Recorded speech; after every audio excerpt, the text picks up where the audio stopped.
ਵਾਹਿਗੁਰੂ ਜੀ ਕਾ ਖਾਲਸਾ ਵਾਹਿਗੁਰੂ ਜੀ ਕੀ ਫਤਿਹ। ਸੋ ਅੱਜ ਦੇ ਕੈਂਪ ਦੀ ਜੋ ਆਰੰਭਤਾ ਕਰਦੇ ਹਾਂ ਜਾਪ ਦੀ ਸੇਵਾ ਦੇ ਨਾਲ। ਜਾਪ ਦੀ ਸੇਵਾ ਕਰ ਰਹੇ ਨੇ ਜੀ ਗੁਰਦਰਸਪ੍ਰੀਤ ਕੌਰ, ਰੋਪੜ ਤੋਂ 12604 EPP ਨੰਬਰ। ਗੁਰਦਰਸਪ੍ਰੀਤ ਕੌਰ। ਵਾਹਿਗੁਰੂ ਜੀ ਕਾ ਖਾਲਸਾ ਵਾਹਿਗੁਰੂ ਜੀ ਕੀ ਫਤਿਹ।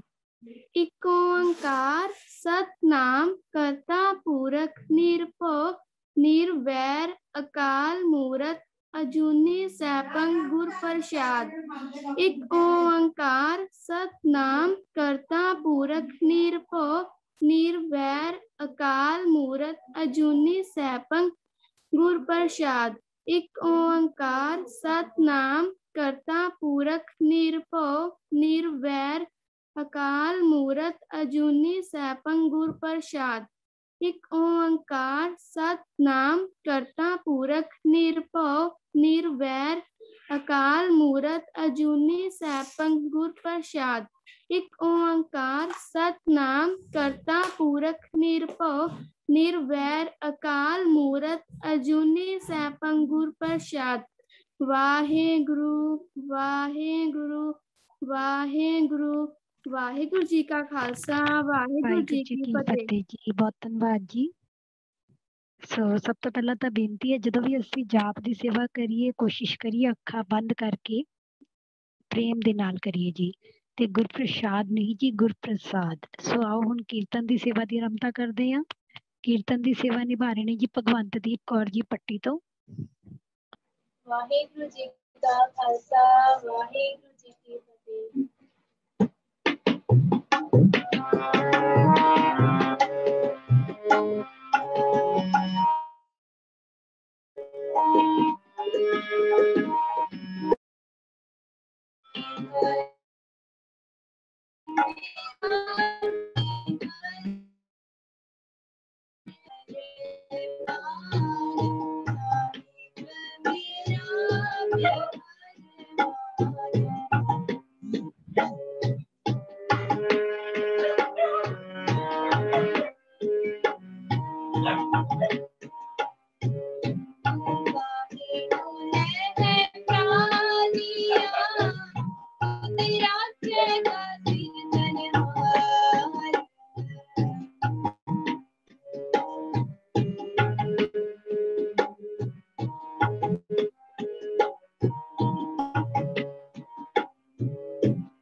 ਵਾਹਿਗੁਰੂ ਜੀ ਕੀ ਫਤਿਹ ਜੀ। ਬਹੁਤ ਧੰਨਵਾਦ ਜੀ।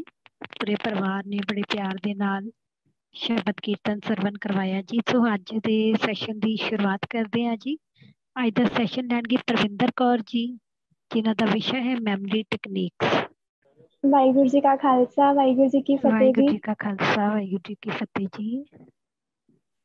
ਅੱਜ ਦਾ ਜਿਵੇਂ ਕਿ ਦੱਸਿਆ, ਮੇਰਾ ਟੌਪਿਕ ਮੈਮਰੀ ਟੈਕਨੀਕਸ ਹੈਗਾ ਤੇ ਇੱਕ ਮਿੰਟ ਮੈਂ ਪੀਪੀਟੀ ਸ਼ੇਅਰ ਕਰ ਰਹੀ ਹਾਂ ਜੀ। ਤੇ ਅੱਜ ਅਸੀਂ ਦੇਖਾਂਗੇ ਕਿ ਅਸੀਂ ਕਿਵੇਂ ਆਪਣੀ ਮੈਮਰੀ ਨੂੰ ਐਨਹਾਂਸ ਕਰ ਸਕਦੇ ਹਾਂ ਜਾਂ ਇਨਕਰੀਜ਼ ਕਰ ਸਕਦੇ ਹਾਂ। ਸਭ ਤੋਂ ਪਹਿਲਾਂ ਮੇਰਾ ਕੁਐਸਚਨ ਸਾਰਿਆਂ ਨੂੰ ਇਹ ਹੈ ਕਿ ਤੁਹਾਡੇ ਨਾਲ ਕਦੀ ਐਵੇਂ ਹੋਇਆ ਕਿ ਤੁਸੀਂ ਕੁਝ ਯਾਦ ਕੀਤਾ ਹੋਏ ਤੇ ਥੋੜੀ ਦੇਰ ਬਾਅਦ ਹੀ ਤੁਹਾਨੂੰ ਉਹ ਭੁੱਲ ਗਿਆ ਹੋਏ। ਸਾਡੇ ਸਭ ਨਾਲ ਐਵੇਂ ਹੁੰਦਾ ਹੈ ਕਿ ਜਦੋਂ ਮੇਰੇ ਨਾਲ ਖੁਦ ਹੁੰਦਾ ਹੈ ਕਿ ਜਦੋਂ ਕੁਝ ਯਾਦ ਕਰੋ ਥੋੜੀ ਦੇਰ ਬਾਅਦ ਹੀ ਉਹ ਭੁੱਲ ਜਾਂਦਾ ਹੈ। ਤੇ ਐਵੇਂ ਸਾਡੇ ਨਾਲ ਇਸ ਕਰਕੇ ਹੁੰਦਾ ਹੈ ਕਿ ਜੋ ਅਸੀਂ ਪੜ੍ਹਿਆ ਹੁੰਦਾ ਹੈ ਨਾ, ਜਾਂ ਤਾਂ ਅਸੀਂ ਉਹਨੂੰ ਡੀਪਲੀ ਨਹੀਂ ਪੜ੍ਹਦੇ, ਮਤਲਬ ਪੂਰੇ ਅੰਦਰ ਤੱਕ ਜਾ ਕੇ ਨਹੀਂ ਪੜ੍ਹਦੇ ਉਸ ਕੰਟੈਂਟ ਨੂੰ, ਉਸ ਚੈਪਟਰ ਨੂੰ, ਜਾਂ ਅਸੀਂ ਉਹਦਾ ਕੰਸੈਪਟ ਨਹੀਂ ਸਮਝਦੇ।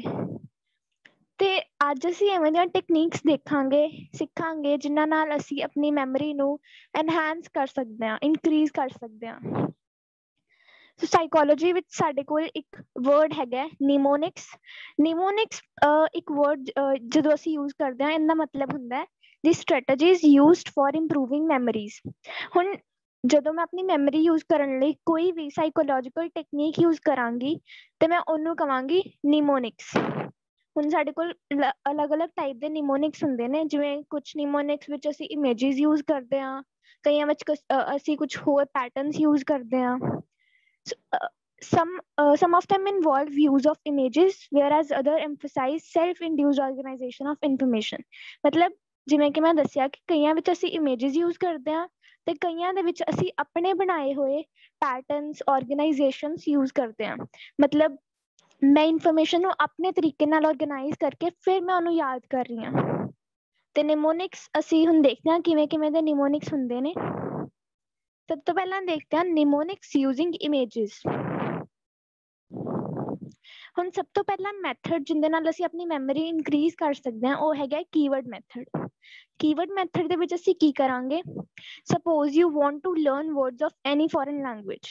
In this method, an English word that sounds similar to the word of the foreign language is identified. The English word will act as a keyword. ਹੁਣ ਅਸੀਂ suppose ਤੁਸੀਂ ਕੋਈ foreign language ਸਿੱਖਣੀ ਹੈ, ਠੀਕ ਹੈ। ਇਹਦੀ ਨਾ ਬੈਸਟ ਐਗਜ਼ਾਮਪਲ ਮੋਸਟਲੀ ਜਗ੍ਹਾ ਤੇ ਤੁਹਾਨੂੰ ਮਿਲ ਜਾਏਗੀ। ਇੱਕ ਸਪੈਨਿਸ਼ ਦਾ ਨਾ ਵਰਡ ਹੈ ਪੈਟੋ, ਤੇ ਉਹਦਾ ਮਤਲਬ ਅਸੀਂ ਜਦੋਂ ਯਾਦ ਕਰਾਂਗੇ, ਮਤਲਬ ਅਸੀਂ ਉਹਦਾ ਮਤਲਬ ਦੇਖਾਂਗੇ ਤੇ ਉਹ ਕੁਛ ਨਾ ਇੰਗਲਿਸ਼ ਵਰਡ ਦੇ ਨਾਲ ਸਿਮਿਲਰ ਜਿਹਾ ਹੋਏਗਾ। ਤੇ ਐਵੇਂ ਕਰਕੇ ਅਸੀਂ ਉਹਨੂੰ ਯੂਜ਼ ਕਰ ਸਕਦੇ ਹਾਂ। ਹੁਣ ਉਹਦਾ ਮਤਲਬ ਕੀ ਹੈ? ਪੈਟੋ ਦਾ ਮਤਲਬ ਹੁੰਦਾ ਹੈ ਡਕ। ਪੈਟੋ ਇੱਕ ਸਪੈਨਿਸ਼ ਵਰਡ ਹੈ ਜਿਹਦਾ ਮਤਲਬ ਇੰਗਲਿਸ਼ ਵਿੱਚ ਹੁੰਦਾ ਹੈ ਡਕ। ਤੇ ਹੁਣ ਮੈਂ ਇਹਨੂੰ ਕਿਵੇਂ ਯਾਦ ਕਰਾਂਗੀ? ਐਵੇਂ ਤਾਂ ਮੈਨੂੰ ਹੁਣ ਨਹੀਂ ਤਾਂ 10 ਮਿੰਟ ਤੱਕ ਭੁੱਲ ਜਾਏਗਾ। ਤੇ ਇਹਦਾ ਸਭ ਤੋਂ ਈਜ਼ੀ ਮੈਥਡ ਜਿਹੜਾ ਹੈਗਾ ਉਹ ਹੈ ਕਿ ਮੈਂ ਐਵੇਂ ਇਮੈਜਿਨ ਕਰਾਂ ਕਿ ਇੱਕ ਪੋਟ ਹੈਗਾ, ਪੋਟ ਦੇ ਵਿੱਚ ਇੱਕ ਡਕ ਬੈਠੀ ਹੋਈ ਹੈ ਤੇ ਪੋਟ ਪਾਣੀ ਦੇ ਨਾਲ ਫਿਲਡ ਹੈ। ਐਵੇਂ ਕਰਕੇ ਜਦੋਂ ਮੈਂ ਯਾਦ ਕਰਾਂਗੀ ਤੇ ਜਦੋਂ ਵੀ ਮੈਨੂੰ ਕੋਈ ਪੁੱਛੇਗਾ ਕਿ ਪੈਟੋ ਦਾ ਮਤਲਬ ਕੀ ਹੈ, ਠੀਕ ਹੈ, ਤੇ ਮੇਰੇ ਦਿਮਾਗ 'ਚ ਫਟਾਫਟ ਇੱਕ ਪੋਟ ਆ ਜਾਏਗਾ।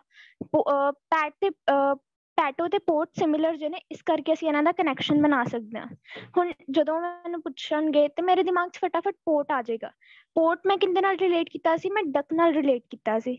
ਇਸ ਕਰਕੇ ਇਸ ਕਰਕੇ ਮੈਨੂੰ ਉਹ ਵਰਡ ਯਾਦ ਰਹਿ ਜਾਏਗਾ। ਮੈਨੂੰ ਪਤਾ ਲੱਗ ਜਾਏਗਾ ਕਿ ਪੈਟੋ ਦਾ ਮਤਲਬ ਹੈਗਾ ਡਕ। ਸੋ ਇਹ ਸਾਡਾ ਫਰਸਟ ਮੈਥਡ ਹੈਗਾ ਜੋ ਅਸੀਂ ਯੂਜ਼ ਕਰ ਸਕਦੇ ਹਾਂ ਮੈਮਰੀ ਐਨਹਾਂਸ ਕਰਨ ਲਈ। ਕਾਫੀ ਜਗ੍ਹਾ ਤੇ ਅਸੀਂ ਇਹਨੂੰ ਯੂਜ਼ ਕਰ ਸਕਦੇ ਹਾਂ, ਪਰ ਮੋਸਟਲੀ ਅਗਰ ਅਸੀਂ ਇਹਨੂੰ ਯੂਜ਼ ਕਰਨਾ ਹੈ ਤਾਂ ਇਹ ਫੋਰਨ ਲੈਂਗੁਏਜ ਸਿੱਖਣ ਵਿੱਚ ਯੂਜ਼ ਹੁੰਦਾ ਹੈ। ਸਪੋਜ਼ ਤੁਸੀਂ ਇੰਗਲਿਸ਼ ਸਿੱਖਣੀ ਹੈ, ਤੁਸੀਂ ਪੰਜਾਬੀ ਦੇ ਵਰਡਸ ਨੂੰ ਥੋੜਾ ਬਹੁਤ ਕੋਰਿਲੇਟ ਕਰ ਲਓ ਉਹਦੇ ਨਾਲ। ਤੁਸੀਂ ਫ੍ਰੈਂਚ ਸਿੱਖਣੀ ਹੈ, ਤੁਸੀਂ ਇੰਗਲਿਸ਼ ਦੇ ਵਰਡਸ ਨਾਲ ਕੋਰਿਲੇਟ ਕਰ ਲਓ। ਐਵੇਂ ਕਰਕੇ ਅਸੀਂ ਇਹਨੂੰ ਯੂਜ਼ ਕਰ ਸਕਦੇ ਹਾਂ। ਸੈਕਿੰਡ ਮੈਥਡ ਹੈਗਾ ਮੈਥਡ ਆਫ ਲੋਕੀ। ਇਹ ਵੀ ਬੜਾ ਇੰਟਰਸਟਿੰਗ ਮੈਥਡ ਹੈ। ਹੁਣ ਇਹਦੇ ਵਿੱਚ ਅਸੀਂ ਕੀ ਕਰਦੇ ਹਾਂ ਕਿ ਜੋ ਵੀ ਮੈਂ ਆਈਟਮਸ ਯਾਦ ਕਰਨੀਆਂ ਨੇ ਨਾ, ਸਪੋਜ਼ ਮੈਂ ਬਾਜ਼ਾਰ ਜਾਣਾ ਹੈ ਤੇ ਬਾਜ਼ਾਰ ਤੋਂ ਮੈਂ ਪਹਿਲਾਂ ਆਪਣੇ ਸਟੱਡੀ ਵਾਸਤੇ ਮੈਂ ਨੋਟਬੁੱਕਸ, ਪੈਨਸ ਜਾਂ ਹੋਰ ਮਟੀਰੀਅਲ ਲੈਣਾ ਹੈ। ਉਸ ਤੋਂ ਬਾਅਦ ਮੈਂ ਵੈਜੀਟੇਬਲਸ ਲੈਣੀਆਂ ਨੇ, ਫਿਰ ਮੈਂ ਫਰੂਟਸ ਲੈਣੇ ਨੇ, ਫਿਰ ਮੈਂ ਸੋਪਸ ਵਗੈਰਾ ਲੈਣੇ ਨੇ। ਤੇ ਮੈਨੂੰ ਐਵੇਂ ਸਭ ਕੁਛ ਯਾਦ ਨਹੀਂ ਰਹੇਗਾ ਇੰਨਾ ਕੁਛ ਨਾ ਕੁਛ, ਮਤਲਬ 2-3 ਚੀਜ਼ਾਂ ਤਾਂ ਮੈਂ ਭੁੱਲ ਹੀ ਜਾਵਾਂਗੀ। ਤੇ ਇਹਦੇ ਵਿੱਚ ਅਸੀਂ ਕੀ ਕਰਾਂਗੇ ਕਿ ਸਪੋਜ਼ ਮੈਂ ਪਹਿਲਾਂ ਆਪਣੇ ਦਿਮਾਗ ਵਿੱਚ ਇਮੇਜ ਬਣਾ ਲਈ ਆਪਣੇ ਰੂਮ ਦੀ, ਠੀਕ ਹੈ। ਹੁਣ ਰੂਮ ਦੇ ਵਿੱਚ ਮੈਨੂੰ ਕੀ ਚਾਹੀਦਾ, ਮੈਨੂੰ ਆਪਣਾ ਪੈਨ ਚਾਹੀਦਾ ਹੈ, ਮਤਲਬ ਨਵਾਂ ਪੈਨ ਲਿਆਉਣਾ ਹੈ, ਮੈਂ ਨਵੀਆਂ ਨੋਟਬੁੱਕਸ ਲਿਆਉਣੀਆਂ ਨੇ, ਥੋੜਾ ਬਹੁਤ ਸਟੇਸ਼ਨਰੀ ਦਾ ਮਟੀਰੀਅਲ ਹੋਰ ਲਿਆਉਣਾ ਹੈ। ਐਵੇਂ ਕਰਕੇ ਮੈਨੂੰ ਯਾਦ ਹੋ ਗਿਆ ਕਿ ਰੂਮ ਵਿੱਚ ਮੈਨੇ ਇਹ ਨੀਡ ਹੈਗੀ ਹੈ, ਇਹ ਚੀਜ਼ਾਂ ਦੀ ਨੀਡ ਹੈ।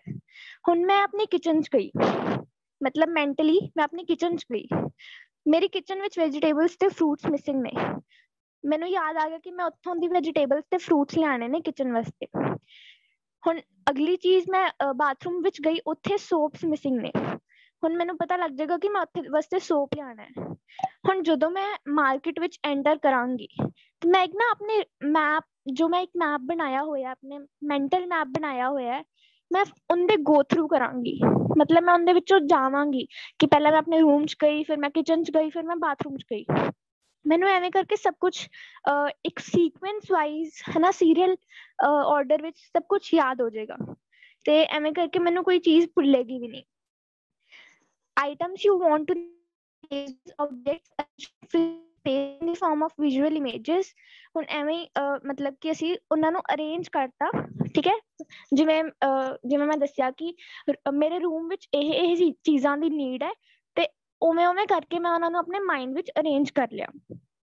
This method is helpful in learning items in serial order।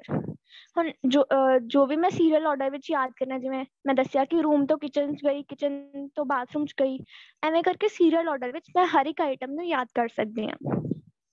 ਸੋ ਇਹ ਸਾਡਾ second method C, method of ਲੋਕੀ। ਹੁਣ ਸਾਡੇ ਕੋਲ ਕੁਝ ਨਿਮੋਨਿਕਸ ਜਾਂ ਕੁਝ ਮੈਮਰੀ ਟੈਕਨੀਕਸ ਯੂਜ਼ਿੰਗ ਆਰਗੇਨਾਈਜੇਸ਼ਨ ਵੀ ਨੇ, ਉਹ ਦੇਖਣਾ ਕਿ ਕਿਵੇਂ ਦੀਆਂ ਨੇ। ਸਭ ਤੋਂ ਪਹਿਲਾਂ ਹੈਗਾ ਚੰਕਿੰਗ ਮੈਥਡ।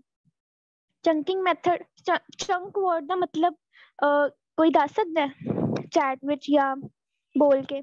ਚੰਕ ਵਰਡ ਦਾ ਮਤਲਬ ਕੀ ਹੁੰਦਾ?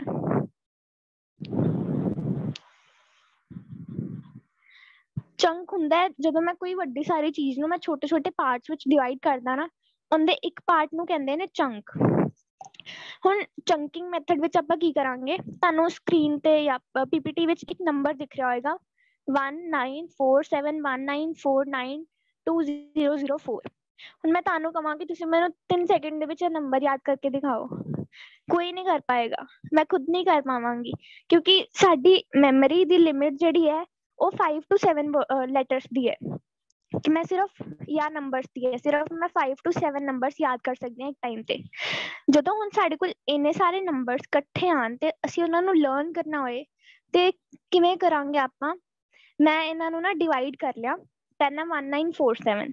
ਹੁਣ ਮੈਂ 1947 ਨੂੰ ਰਿਲੇਟ ਕੀਤਾ ਕਿ ਅੱਛਾ 1947 ਨੂੰ ਕੀ ਹੋਇਆ ਸੀ, ਇੰਡੀਆ ਇੰਡੀਪੈਂਡੈਂਟ ਹੋਇਆ ਸੀ। ਮੈਨੂੰ ਐਵੇਂ ਕਰਕੇ ਯਾਦ ਹੋ ਗਿਆ, ਮਤਲਬ ਪਹਿਲਾ ਕੰਬੀਨੇਸ਼ਨ ਮੇਰਾ ਹੋ ਗਿਆ, ਜਾਂ ਪਹਿਲਾ ਚੰਕ ਮੇਰਾ ਹੋ ਗਿਆ 1947। ਅਗਲਾ ਮੇਰਾ ਹੈਗਾ 1949। ਹੁਣ ਮੈਨੂੰ ਪਤਾ ਹੈ ਕਿ ਇਸ ਦਿਨ ਕਨਸਟੀਟਿਊਸ਼ਨ ਅਡਾਪਟ ਹੋਇਆ ਸੀ, ਸਾਡਾ ਕਨਸਟੀਟਿਊਸ਼ਨ ਇਸ ਦਿਨ ਬਣਿਆ ਸੀ, ਤੇ 1949 ਨੂੰ ਮੈਂ ਇਹਦੇ ਨਾਲ ਰਿਲੇਟ ਕਰ ਲਿਆ। ਮੇਰੇ ਦੋ ਚੰਕਸ ਬਣ ਗਏ 1947, 1949। ਉਸ ਤੋਂ ਬਾਅਦ ਮੈਂ ਦੇਖਿਆ ਕਿ 2004 ਨੂੰ ਮੈਂ ਚਾਹੇ ਯਾਦ ਕਰ ਲਾਂ ਕਿ ਇਸ ਦਿਨ ਸੁਨਾਮੀ ਆਈ ਸੀ, ਇਸ ਦਿਨ ਇਸ ਸਾਲ ਵਿੱਚ ਮੈਂ ਪੈਦਾ ਹੋਈ ਸੀ, ਜਾਂ ਕੋਈ ਵੀ ਹੋਰ ਕੋਈ ਵੀ ਇਵੈਂਟ ਨਾਲ ਅਸੀਂ ਰਿਲੇਟ ਕਰ ਸਕਦੇ ਹਾਂ। ਹੁਣ ਐਵੇਂ ਕਰਕੇ ਮੈਨੂੰ ਫਟਾਫਟ ਯਾਦ ਹੋ ਜਾਏਗਾ ਕਿ 1947 ਆ ਗਿਆ ਪਹਿਲਾਂ, ਉਸ ਤੋਂ ਬਾਅਦ 1949 ਆ ਗਿਆ, ਉਸ ਤੋਂ ਬਾਅਦ 2004 ਆ ਗਿਆ। ਐਵੇਂ ਇਹ ਪੂਰਾ ਨੰਬਰ ਅਸੀਂ ਕੁਝ ਸੈਕਿੰਡਸ ਵਿੱਚ ਹੀ ਯਾਦ ਕਰ ਸਕਦੇ ਹਾਂ। ਇਹ ਜਦੋਂ ਹੁਣ ਜਿਵੇਂ ਆਪਾਂ ਇੱਥੇ ਰਿਲੇਟ ਕੀਤਾ ਨਾ ਕਿ 1947 ਇਹਦੇ ਨਾਲ ਰਿਲੇਟਡ ਹੈ ਹਨਾ, ਇੰਡੀਪੈਂਡੈਂਸ ਨਾਲ ਜਾਂ ਕਿਸੇ ਹੋਰ ਇਵੈਂਟ ਨਾਲ ਰਿਲੇਟਡ ਹੈ, ਤੇ ਇਹ ਵੈਸੇ ਵੀ ਅਸੀਂ ਬਹੁਤ ਜਗ੍ਹਾ ਤੇ ਯੂਜ਼ ਕਰ ਸਕਦੇ ਹਾਂ। ਹੁਣ ਜਿਵੇਂ ਤੁਸੀਂ ਵੱਡੀਆਂ ਕਲਾਸਾਂ ਵਿੱਚ ਜਾਓਗੇ ਹਨਾ, ਕਈ ਬੱਚੇ ਹਿਸਟਰੀ ਪੜ੍ਹਦੇ ਨੇ, ਕਈ ਪੋਲੀਟੀਕਲ ਸਾਇੰਸ ਪੜ੍ਹਦੇ ਨੇ, ਤੇ ਉਹਦੇ ਵਿੱਚ ਬਹੁਤ ਸਾਰੀਆਂ ਡੇਟਸ ਯਾਦ ਕਰਨ ਲਈ ਹੁੰਦੀਆਂ ਨੇ, ਤੇ ਉਹਨਾਂ ਨੂੰ ਅਗਰ ਅਸੀਂ ਐਵੇਂ ਹੀ ਯਾਦ ਕਰ ਲੈਣਾ ਨਾ ਰੈਂਡਮਲੀ ਕਿ ਚਲੋ ਇੱਕ ਵਾਰੀ ਪੜ੍ਹ ਲਿਆ, ਉਸ ਟਾਈਮ ਤਾਂ ਦਿਮਾਗ 'ਚ ਰਹਿ ਜਾਂਦੀ ਹੈ, ਪਰ ਥੋੜੇ ਟਾਈਮ ਬਾਅਦ ਹੀ ਉਹ ਭੁੱਲ ਜਾਂਦੀ ਹੈ। ਤੇ ਅਸੀਂ ਇਹਦੇ ਵਾਸਤੇ ਕੀ ਕਰ ਸਕਦੇ ਹਾਂ, ਜੋ ਮੇਰੇ ਵਾਸਤੇ ਵੀ ਬਹੁਤ ਹੈਲਪਫੁਲ ਹੋਇਆ ਹੈ, ਕਿ ਮੈਂ ਉਹਨੂੰ ਡੇਟ ਨੂੰ ਕਿਸੇ ਹੋਰ ਇਵੈਂਟ ਨਾਲ ਰਿਲੇਟ ਕਰ ਲੈਂਦੀ ਹਾਂ, ਤੇ ਉਹ ਫਿਰ ਮੈਨੂੰ ਕਾਫੀ ਲੌਂਗ ਟਰਮ ਤੱਕ ਯਾਦ ਰਹਿ ਜਾਂਦਾ ਹੈ। ਐਵੇਂ ਕਰਕੇ ਅਸੀਂ ਇੱਕ ਨਾਲ ਰਿਲੇਟ ਕਰਕੇ ਯਾਦ ਕਰ ਸਕਦੇ ਹਾਂ। ਦੂਸਰਾ, ਅਸੀਂ ਵੱਡੀ ਸਾਰੀ ਇਨਫੋਰਮੇਸ਼ਨ ਨੂੰ ਅਸੀਂ ਛੋਟੇ ਛੋਟੇ ਚੰਕਸ ਵਿੱਚ ਡਿਵਾਈਡ ਕਰਕੇ ਯਾਦ ਕਰ ਸਕਦੇ ਹਾਂ। ਹੁਣ ਸਾਡੀ ਅਗਲੀ ਹੈਗੀ ਹੈ first letter technique. First letter technique ਦੇ ਵਿੱਚ ਕੀ ਕਰਾਂਗੇ ਅਸੀਂ ਕਿ ਸਪੋਜ਼ ਕਿ ਮੈਂ ਕੋਈ ਵੀ ਸੈਂਟੈਂਸ ਯਾਦ ਕਰਨਾ ਹੈ, ਤੇ ਮੈਂ ਉਹਦੇ ਵਿੱਚ ਉਹਦਾ ਫਸਟ ਲੈਟਰ ਲੈ ਲਾਂਗੀ, ਮਤਲਬ ਉਹਨਾਂ ਦੇ ਵਰਡਸ ਵਿੱਚੋਂ ਫਸਟ ਲੈਟਰ ਮੈਂ ਲੈ ਲਾਂਗੀ, ਤੇ ਉਹਨਾਂ ਨੂੰ ਮੈਂ ਕਿਸੇ ਸੀਕੁਐਂਸ ਵਿੱਚ ਅਰੇਂਜ ਕਰ ਲਾਂਗੀ, ਤੇ ਉਹਨਾਂ ਦਾ ਫਿਰ ਮੈਂ ਕੋਈ ਪੈਟਰਨ ਜਾਂ ਮੈਂ ਨਾ ਕੁਛ ਵੀ ਬਣਾ ਕੇ ਫਿਰ ਮੈਂ ਉਹਨੂੰ ਯਾਦ ਕਰ ਸਕਦੀ ਹਾਂ। ਇੱਥੇ ਐਗਜ਼ਾਮਪਲ ਦਿੱਤੀ ਹੋਈ ਹੈ ਕਿ ਵਿਬਗਿਓਰ ਅਸੀਂ ਕਾਮਨਲੀ ਯੂਜ਼ ਕਰਦੇ ਹਾਂ ਜਦੋਂ ਅਸੀਂ ਰੇਨਬੋ ਦੇ ਕਲਰਸ ਯਾਦ ਕਰਨੇ ਹੁੰਦੇ ਨੇ ਸੀਕੁਐਂਸ ਵਿੱਚ, ਤੇ ਉਦੋਂ ਅਸੀਂ ਮੋਸਟਲੀ ਵਰਡ ਜਿਹੜਾ ਯੂਜ਼ ਕਰਦੇ ਹਾਂ ਉਹ ਹੁੰਦਾ ਵਿਬਗਿਓਰ। ਵਿਬਗਿਓਰ ਵਿੱਚ ਵੀ ਸਾਨੂੰ ਪਤਾ ਲੱਗ ਜਾਂਦਾ ਵਿਬਗਿਓਰ ਹੈ, ਵੀ ਤੋਂ ਵਾਇਲਟ ਆ ਗਿਆ, I ਤੋਂ ਇੰਡੀਗੋ ਆ ਗਿਆ, B for blue, G for green, Y for yellow, O for orange ਤੇ R ਫॉर ਰੈਡ। ਹੁਣ ਐਵੇਂ ਕਰਕੇ ਮੈਂ ਇੰਨੇ ਸਾਰੇ ਵਰਡਸ ਸਿਰਫ ਇੱਕ ਵਰਡ ਬਣਾ ਕੇ ਯਾਦ ਕਰ ਲਏ, ਐਵੇਂ ਕਰਕੇ ਮੈਨੂੰ ਭੁੱਲਣਗੇ ਵੀ ਨਹੀਂ। ਹੁਣ ਜੇ ਮੈਂ ਇੱਦਾਂ ਕਰਦੀ ਕਿ ਪਹਿਲਾਂ ਵਾਇਲਟ, ਫਿਰ ਇੰਡੀਗੋ, ਬਲੂ, ਗ੍ਰੀਨ, ਯੈਲੋ, ਐਵੇਂ ਤਾਂ ਮੈਨੂੰ ਫਿਰ ਹੋਰ ਕਨਫਿਊਜ਼ਨ ਹੋ ਸਕਦੀ ਸੀ ਕਿ ਪਹਿਲਾਂ ਯੈਲੋ ਆਏਗਾ ਕਿ ਪਹਿਲਾਂ ਬਲੂ ਆਏਗਾ, ਪਹਿਲਾਂ ਔਰੇਂਜ ਆਏਗਾ ਕਿ ਕੋਈ ਹੋਰ ਕਲਰ ਆਏਗਾ। ਫਿਰ ਜਦੋਂ ਮੈਂ ਇਹਨਾਂ ਨੂੰ ਇੱਕ ਵਰਡ ਬਣਾ ਕੇ ਜਾਂ ਕੋਈ ਵੀ ਸੀਕੁਐਂਸ ਬਣਾ ਕੇ ਯਾਦ ਕੀਤਾ, ਤੇ ਮੈਨੂੰ ਉਹ ਬੜੀ ਈਜ਼ੀਲੀ ਯਾਦ ਹੋ ਗਿਆ। ਹੁਣ ਇਹ ਜਿਹੜੇ ਸਟੂਡੈਂਟਸ ਨੇ, ਵੱਡੀਆਂ ਕਲਾਸਾਂ ਦੇ ਸਟੂਡੈਂਟਸ ਨੇ, ਉਹਨਾਂ ਵਾਸਤੇ ਟੈਕਨੀਕ ਬਹੁਤ ਹੈਲਪਫੁਲ ਹੋਏਗੀ, ਕਿਉਂਕਿ ਜਦੋਂ ਤੁਸੀਂ ਕੋਈ ਕੰਟਰੀਜ਼ ਦੇ ਨੇਮ ਯਾਦ ਕਰਨੇ ਨੇ ਨਾ, ਜਿਵੇਂ ਪੋਲੀਟੀਕਲ ਸਾਇੰਸ ਵਿੱਚ ਮੈਨੂੰ ਕਾਫੀ ਸਾਰੇ ਨੇਮਸ ਯਾਦ ਕਰਨੇ ਪੈਂਦੇ ਨੇ, ਤੇ ਉਹਨਾਂ ਨੂੰ ਯਾਦ ਅਗਰ ਮੈਂ ਰੈਂਡਮਲੀ ਕਰਾਂ ਨਾ, ਤੇ ਮੈਨੂੰ ਕਾਫੀ ਛੇਤੀ ਭੁੱਲ ਸਕਦੇ ਨੇ।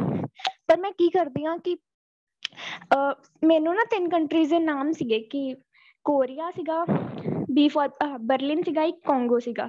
ਮੈਂ ਨਾ ਇਹ 3 ਕੰਟਰੀਜ਼ ਦੇ ਨਾਮ ਯਾਦ ਕਰਨੇ ਸੀ। ਫਿਰ ਮੈਨੂੰ ਪਤਾ ਸੀ ਕਿ ਅਗਰ ਮੈਂ ਐਵੇਂ ਹੀ ਕਰਾਂਗੀ ਮੈਨੂੰ ਭੁੱਲ ਜਾਏਗਾ। ਫਿਰ ਮੈਂ ਉਹਨਾਂ ਨੂੰ KBC ਦੇ ਫਾਰਮ ਵਿੱਚ ਯਾਦ ਕਰ ਲਿਆ ਕਿ KBC ਹੈ, ਠੀਕ ਹੈ। ਫਿਰ ਮੈਨੂੰ ਨਾ ਉਹ ਹਲੇ ਤੱਕ ਯਾਦ ਹੈ, ਤੇ ਕਾਫੀ ਟਾਈਮ ਹੋ ਗਿਆ ਮੈਨੂੰ ਉਹਨੂੰ ਪੜ੍ਹੇ ਨੂੰ, ਪਰ ਮੈਨੂੰ ਉਹ ਹਲੇ ਤੱਕ ਯਾਦ ਹੈ। ਤੇ ਐਵੇਂ ਕਿਉਂ ਹੋਇਆ, ਕਿਉਂਕਿ ਜਦੋਂ ਮੈਂ ਉਹਨਾਂ ਨੂੰ ਇੱਕ ਪੈਟਰਨ ਦੇ ਵਿੱਚ ਅਰੇਂਜ ਕਰ ਲਿਆ ਨਾ, ਤੇ ਉਹਦੇ ਨਾਲ ਮੈਨੂੰ ਜ਼ਿਆਦਾ ਦੇਰ ਤੱਕ ਯਾਦ ਰਹਿ ਗਿਆ। ਹੁਣ ਇਹਦੇ ਵਿੱਚ ਅਸੀਂ pick up the first letter of each word you want to remember and arrange them to form another word or sentence। ਅਸੀਂ ਕੋਈ ਉਹਨਾਂ ਦੇ ਫਸਟ ਵਰਡਸ ਚੁੱਕ ਕੇ ਕੋਈ ਵੀ ਸੈਂਟੈਂਸ ਬਣਾ ਸਕਦੇ ਹਾਂ, ਕੋਈ ਵੀ ਵਰਡ ਬਣਾ ਸਕਦੇ ਹਾਂ ਜਿਹੜਾ ਸਾਨੂੰ ਲੌਂਗ ਟਰਮ ਵਾਸਤੇ ਯਾਦ ਰਹਿ ਜਾਵੇ।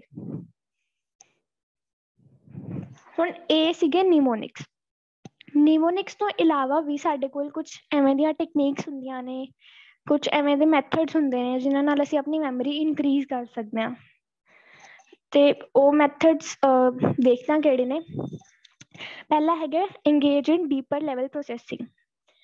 ਹੁਣ ਇਹ ਸਭ ਤੋਂ ਮੇਨ ਪੁਆਇੰਟ ਹੈਗਾ ਹਰ ਸਟੂਡੈਂਟ ਲਈ, ਇਹ ਸਭ ਤੋਂ ਮੇਨ ਪੁਆਇੰਟ ਹੈ, ਕਿਉਂਕਿ ਜਦ ਤੱਕ ਅਸੀਂ ਕਿਸੇ ਵੀ ਚੀਜ਼ ਨੂੰ ਡੀਪਲੀ ਨਹੀਂ ਪੜਾਂਗੇ, ਸਿਰਫ ਇੱਕ ਰੋਟ ਲਰਨਿੰਗ ਕਰਾਂਗੇ ਜਾਂ ਸਰਫੇਸ ਲਰਨਿੰਗ ਕਰਾਂਗੇ, ਤੇ ਉਹ ਮੈਨੂੰ ਫਿਰ ਛੇਤੀ ਭੁੱਲ ਜਾਏਗਾ, ਮੈਨੂੰ ਉਹ ਜ਼ਿਆਦਾ ਦੇਰ ਤੱਕ ਨਹੀਂ ਯਾਦ ਰਹੇਗਾ।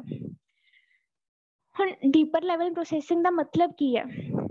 It involves asking as many questions related to the information as possible, considering its meaning and examining its relation with the facts you already know।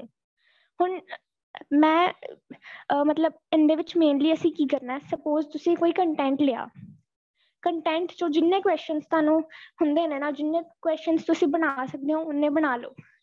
ਜਦੋਂ ਮੈਂ ਕੋਈ ਵੀ ਚੀਜ਼ ਪੜ੍ਹਦੀ ਹਾਂ, ਕੋਈ ਵੀ ਸਬਜੈਕਟ ਪੜ੍ਹਦੀ ਹਾਂ, ਤਾਂ ਮੈਨੂੰ ਕਾਫੀ ਜ਼ਿਆਦਾ ਡਾਊਟਸ ਹੁੰਦੇ ਨੇ, ਬਹੁਤ ਸਾਰੇ ਡਾਊਟਸ ਹੁੰਦੇ ਨੇ ਮੈਨੂੰ, ਤੇ ਮੈਂ ਉਹ ਸਾਰਿਆਂ ਨੂੰ ਨਾ ਇੱਕ ਜਗ੍ਹਾ ਨੋਟ ਕਰ ਲੈਂਦੀ ਹਾਂ। ਫਿਰ ਮੈਂ ਜਾਂ ਆਪਣੇ ਟੀਚਰਸ ਨੂੰ ਪੁੱਛ ਲੈਂਦੀ ਹਾਂ, ਆਪਣੇ ਵੀਰੇ ਨੂੰ ਪੁੱਛ ਲੈਂਦੀ ਹਾਂ, ਐਵੇਂ ਕਰਕੇ ਮੇਰੇ ਸਾਰੇ ਡਾਊਟਸ ਕਲੀਅਰ ਹੋ ਜਾਂਦੇ ਨੇ। ਤੇ ਇੱਦਾਂ ਕਰਕੇ ਮੈਂ ਬੜੇ ਡੀਪਰ ਲੈਵਲ ਮਤਲਬ ਡੀਪਲੀ ਕਿਸੇ ਵੀ ਕੰਟੈਂਟ ਨੂੰ ਯਾਦ ਕਰ ਲੈਂਦੀ ਹਾਂ। ਤੇ ਸਭ ਤੋਂ ਇੰਪੋਰਟੈਂਟ ਚੀਜ਼ ਹੈਗੀ ਹੈ, ਉਹਦਾ ਮੀਨਿੰਗ ਪਤਾ ਹੋਣਾ ਚਾਹੀਦਾ ਹੈ। ਕੋਈ ਵੀ ਕੰਟੈਂਟ ਅਗਰ ਮੈਂ ਪੜ੍ਹ ਰਹੀ ਹਾਂ, ਮੈਨੂੰ ਉਹਦਾ ਮੀਨਿੰਗ ਪਤਾ ਹੋਣਾ ਚਾਹੀਦਾ ਹੈ। ਜਦ ਤੱਕ ਮੈਨੂੰ ਉਹਦਾ ਮੀਨਿੰਗ ਨਹੀਂ ਪਤਾ ਹੋਏਗਾ, ਉਦੋਂ ਤੱਕ ਮੈਂ ਉਹਨੂੰ ਲੌਂਗ ਟਰਮ ਵਾਸਤੇ ਨਹੀਂ ਯਾਦ ਰੱਖ ਸਕਦੀ। ਹੁਣ ਛੋਟੀਆਂ ਕਲਾਸਿਸ ਵਿੱਚ ਮੋਸਟਲੀ ਐਵੇਂ ਹੁੰਦਾ ਹੈ ਕਿ ਬੱਚਾ ਸਿਰਫ ਇੱਕ ਵਾਰੀ ਮਤਲਬ ਜੋ ਟੀਚਰ ਨੇ ਲਿਖਵਾਤਾ ਉਹ ਯਾਦ ਕਰ ਲੈਂਦਾ, ਪਰ ਉਹੀ ਚੀਜ਼ਾਂ ਉਹਨੂੰ ਫਿਰ ਵੱਡੇ ਹੋ ਕੇ ਭੁੱਲ ਜਾਂਦੀਆਂ ਨੇ। ਇਸ ਕਰਕੇ ਉਹ ਇੱਕ ਟਾਈਪ ਦੀ ਰੋਟ ਲਰਨਿੰਗ ਹੈ। ਰੋਟ ਲਰਨਿੰਗ ਨਾਲ ਸਾਨੂੰ ਸ਼ਾਰਟ ਟਰਮ ਵਾਸਤੇ ਤਾਂ ਯਾਦ ਰਹਿ ਜਾਏਗਾ, ਬਟ ਲੌਂਗ ਟਰਮ ਵਾਸਤੇ ਨਹੀਂ ਯਾਦ ਰਹੇਗਾ। ਤੇ ਉਸ ਤੋਂ ਬਾਅਦ ਅਸੀਂ ਕੀ ਕਰਨਾ, ਐਗਜ਼ਾਮਿਨਿੰਗ it's relation with the facts you already ਨੋ। ਹੁਣ ਅਸੀਂ ਉਹਦਾ ਰਿਲੇਸ਼ਨ ਦੇਖਣਾ ਹੈ ਜਿਹੜੇ ਫੈਕਟਸ ਮੈਨੂੰ ਪਹਿਲਾਂ ਤੋਂ ਹੀ ਪਤਾ ਨੇ।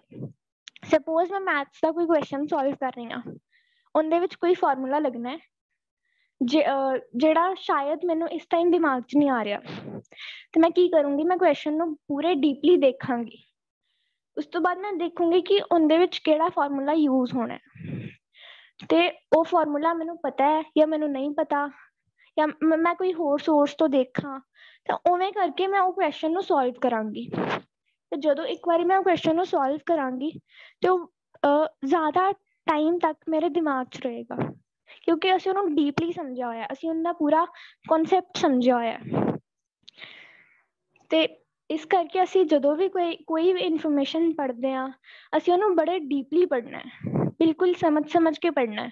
ਇਹ ਨਹੀਂ ਕਿ ਸਿਰਫ ਇੱਕ ਵਾਰੀ ਪੜ੍ਹ ਲਿਆ, ਤੇ ਮਤਲਬ ਇੱਕ ਵਾਰੀ ਪੜ੍ਹ ਲਿਆ ਤੇ ਉਹ ਤੁਹਾਨੂੰ ਮੋਸਟ ਪ੍ਰੋਬੇਬਲੀ 9 days ਤੱਕ, ਇਹ ਸਾਈਕੋਲੋਜਿਕਲ ਪ੍ਰੂਫਡ ਫੈਕਟ ਹੈਗਾ ਕਿ ਜਦੋਂ ਤੁਸੀਂ ਕੋਈ ਵੀ ਕੰਟੈਂਟ ਯਾਦ ਕਰਦੇ ਹੋ ਤੇ ਉਹ ਤੁਹਾਨੂੰ 9 days ਬਾਅਦ ਉਹ ਭੁੱਲ ਜਾਂਦਾ ਹੈ। ਪਰ ਜਦੋਂ ਤੁਸੀਂ ਉਹਨੂੰ ਡੀਪਲੀ ਬਾਰ-ਬਾਰ ਪੜ੍ਹੋਗੇ, ਇੱਕ ਵਾਰ ਤੁਸੀਂ ਪੜ੍ਹਿਆ, ਤੁਹਾਨੂੰ ਥੋੜ੍ਹਾ ਬਹੁਤ ਸਮਝ ਆਇਆ, ਦੂਸਰੀ ਵਾਰ ਪੜ੍ਹਿਆ, ਤੁਹਾਨੂੰ ਹੋਰ ਡੀਪਲੀ ਸਮਝ ਆ ਗਿਆ, ਤੀਸਰੀ ਵਾਰ ਹੋਰ ਜ਼ਿਆਦਾ ਡੀਪਲੀ ਆ ਗਿਆ ਸਮਝ, ਤੇ ਐਵੇਂ ਕਰਕੇ ਤੁਹਾਨੂੰ ਉਹ ਛੇਤੀ ਨਹੀਂ ਭੁੱਲੇਗਾ। ਇਹਦੇ ਨਾਲ ਮੇਰੇ ਖੁਦ ਦੇ ਕਾਫੀ ਐਕਸਪੀਰੀਅੰਸਿਸ ਨੇ, ਜਿਵੇਂ ਜਦੋਂ ਮੇਰੇ ਐਗਜ਼ਾਮਸ ਤੋਂ 1 ਮਹੀਨਾ ਪਹਿਲਾਂ ਨਾ ਮੈਂ ਆਪਣੀ ਪ੍ਰੀਪਰੇਸ਼ਨ ਸਟਾਰਟ ਕਰ ਦਿੰਦੀ ਹਾਂ, ਤੇ ਮੈਨੂੰ ਐਂਡ ਤੱਕ ਨਾ ਮੈਨੂੰ ਐਵੇਂ ਲੱਗਦਾ ਮੈਨੂੰ ਸਭ ਕੁਝ ਭੁੱਲ ਗਿਆ। ਹੁਣ ਐਵੇਂ ਕਿਉਂ ਹੁੰਦਾ, ਕਿਉਂਕਿ 9 days ਬਾਅਦ ਇਨਫੋਰਮੇਸ਼ਨ ਭੁੱਲਣੀ ਸ਼ੁਰੂ ਹੋ ਜਾਂਦੀ ਹੈ, ਤੇ ਜੇ ਅਸੀਂ ਉਹਨੂੰ ਦੁਬਾਰਾ ਰਿਵਾਈਜ਼ ਨਹੀਂ ਕਰਾਂਗੇ ਫਿਰ ਉਹ ਐਂਡ ਤੱਕ ਬਿਲਕੁਲ ਹੀ ਭੁੱਲ ਜਾਏਗੀ। ਹੁਣ ਉਸ ਤੋਂ ਬਾਅਦ ਸਾਡੇ ਕੋਲ ਹੈਗਾ ਕਿ ਮਿਨੀਮਾਈਜ਼ ਇੰਟਰਫੇਰੈਂਸ ਮਿਨੀਮਾਈਜ਼ ਕਰਨਾ, ਮਤਲਬ ਕਿ ਜੋ ਵੀ ਚੀਜ਼ਾਂ ਮੇਰੀ ਲਰਨਿੰਗ ਦੇ ਵਿੱਚ ਜਾਂ ਮੇਰੀ ਜੋ ਵੀ ਮੈਂ ਮੈਮਰੀ ਦੇ ਵਿੱਚ ਪਾ ਰਹੀ ਹਾਂ, ਰਿਟੇਨ ਕਰ ਰਹੀ ਹਾਂ, ਉਹਦੇ ਵਿੱਚ ਇੰਟਰਫੇਅਰ ਕਰਦਾ, ਮੈਂ ਉਹਨੂੰ ਰੋਕਣਾ ਹੈ। Arrange your study in such a way that you do not learn similar subjects one after the other. ਹੁਣ ਇਹ ਮੋਸਟਲੀ ਬੱਚਿਆਂ ਨੂੰ ਪ੍ਰੋਬਲਮ ਆਉਂਦੀ ਹੈ ਕਿ ਉਹ ਨਾ ਹਿੰਦੀ ਤੇ ਪੰਜਾਬੀ ਇਕੱਠੇ ਪੜ੍ਹ ਲੈਂਦੇ ਨੇ, ਬਾਅਦ ਵਿੱਚ ਉਹ ਚੈਪਟਰਸ ਮਿਕਸ ਕਰ ਦੇਣਗੇ, ਜਾਂ ਫਿਰ ਉਹ ਉਸ ਤੋਂ ਬਾਅਦ ਕੋਈ ਹੋਰ ਵਰਡਸ ਮਿਕਸ ਕਰ ਦੇਣਗੇ। ਜਾਂ ਸਪੋਜ਼ ਤੁਸੀਂ ਮੈਥ ਦਾ ਇੱਕ ਚੈਪਟਰ ਪੜ੍ਹਿਆ, ਉਸ ਤੋਂ ਬਾਅਦ ਤੁਸੀਂ ਦੂਸਰਾ ਚੈਪਟਰ ਨਾਲ ਹੀ ਸਟਾਰਟ ਕਰਤਾ, ਉਹਦੇ ਨਾਲ ਕੀ ਹੋਏਗਾ ਕਿ ਤੁਹਾਡੇ ਕਨਸੈਪਟਸ ਮਿਕਸ ਜੇ ਹੋ ਜਾਣਗੇ। ਕਿਉਂਕਿ ਮੈਂ ਪੜ੍ਹਿਆ ਸੀਗਾ ਕਿਤੇ ਕਿ ਜਦੋਂ ਅਸੀਂ ਕੁਛ ਯਾਦ ਕਰਦੇ ਹਾਂ, ਉਸ ਟਾਈਮ ਤਾਂ ਸਾਨੂੰ ਪ੍ਰੋਬਲਮ ਨਹੀਂ ਆਉਂਦੀ, ਪਰ ਜਦੋਂ ਅਸੀਂ ਇਨਫੋਰਮੇਸ਼ਨ ਨੂੰ ਰਿਕਾਲ ਕਰਨਾ ਹੁੰਦਾ ਹੈ, ਬਾਹਰ ਕੱਢਣਾ ਹੁੰਦਾ ਹੈ, ਤਾਂ ਉਦੋਂ ਪ੍ਰੋਬਲਮ ਆਉਂਦੀ। ਉਦੋਂ ਸਾਰੀਆਂ ਇਨਫੋਰਮੇਸ਼ਨ ਜੋ ਅਸੀਂ ਇਕੱਠੀਆਂ ਕੀਤੀਆਂ ਹੁੰਦੀਆਂ ਨੇ ਉਹ ਸਾਰੀਆਂ ਮਿਕਸ ਹੋ ਜਾਂਦੀਆਂ ਨੇ। ਇਸ ਕਰਕੇ ਇਹ ਮੈਥਡ ਬਹੁਤ ਇੰਪੋਰਟੈਂਟ ਹੈਗਾ, ਤਾਂ ਕਿ ਅਸੀਂ ਆਪਣੀ ਅਲੱਗ-ਅਲੱਗ ਪੂਰੇ ਸਿਸਟਮੈਟਿਕ ਮੈਨਰ ਨਾਲ ਅਸੀਂ ਆਪਣਾ ਸਟੱਡੀ ਮਟੀਰੀਅਲ ਅਰੇਂਜ ਕਰੀਏ।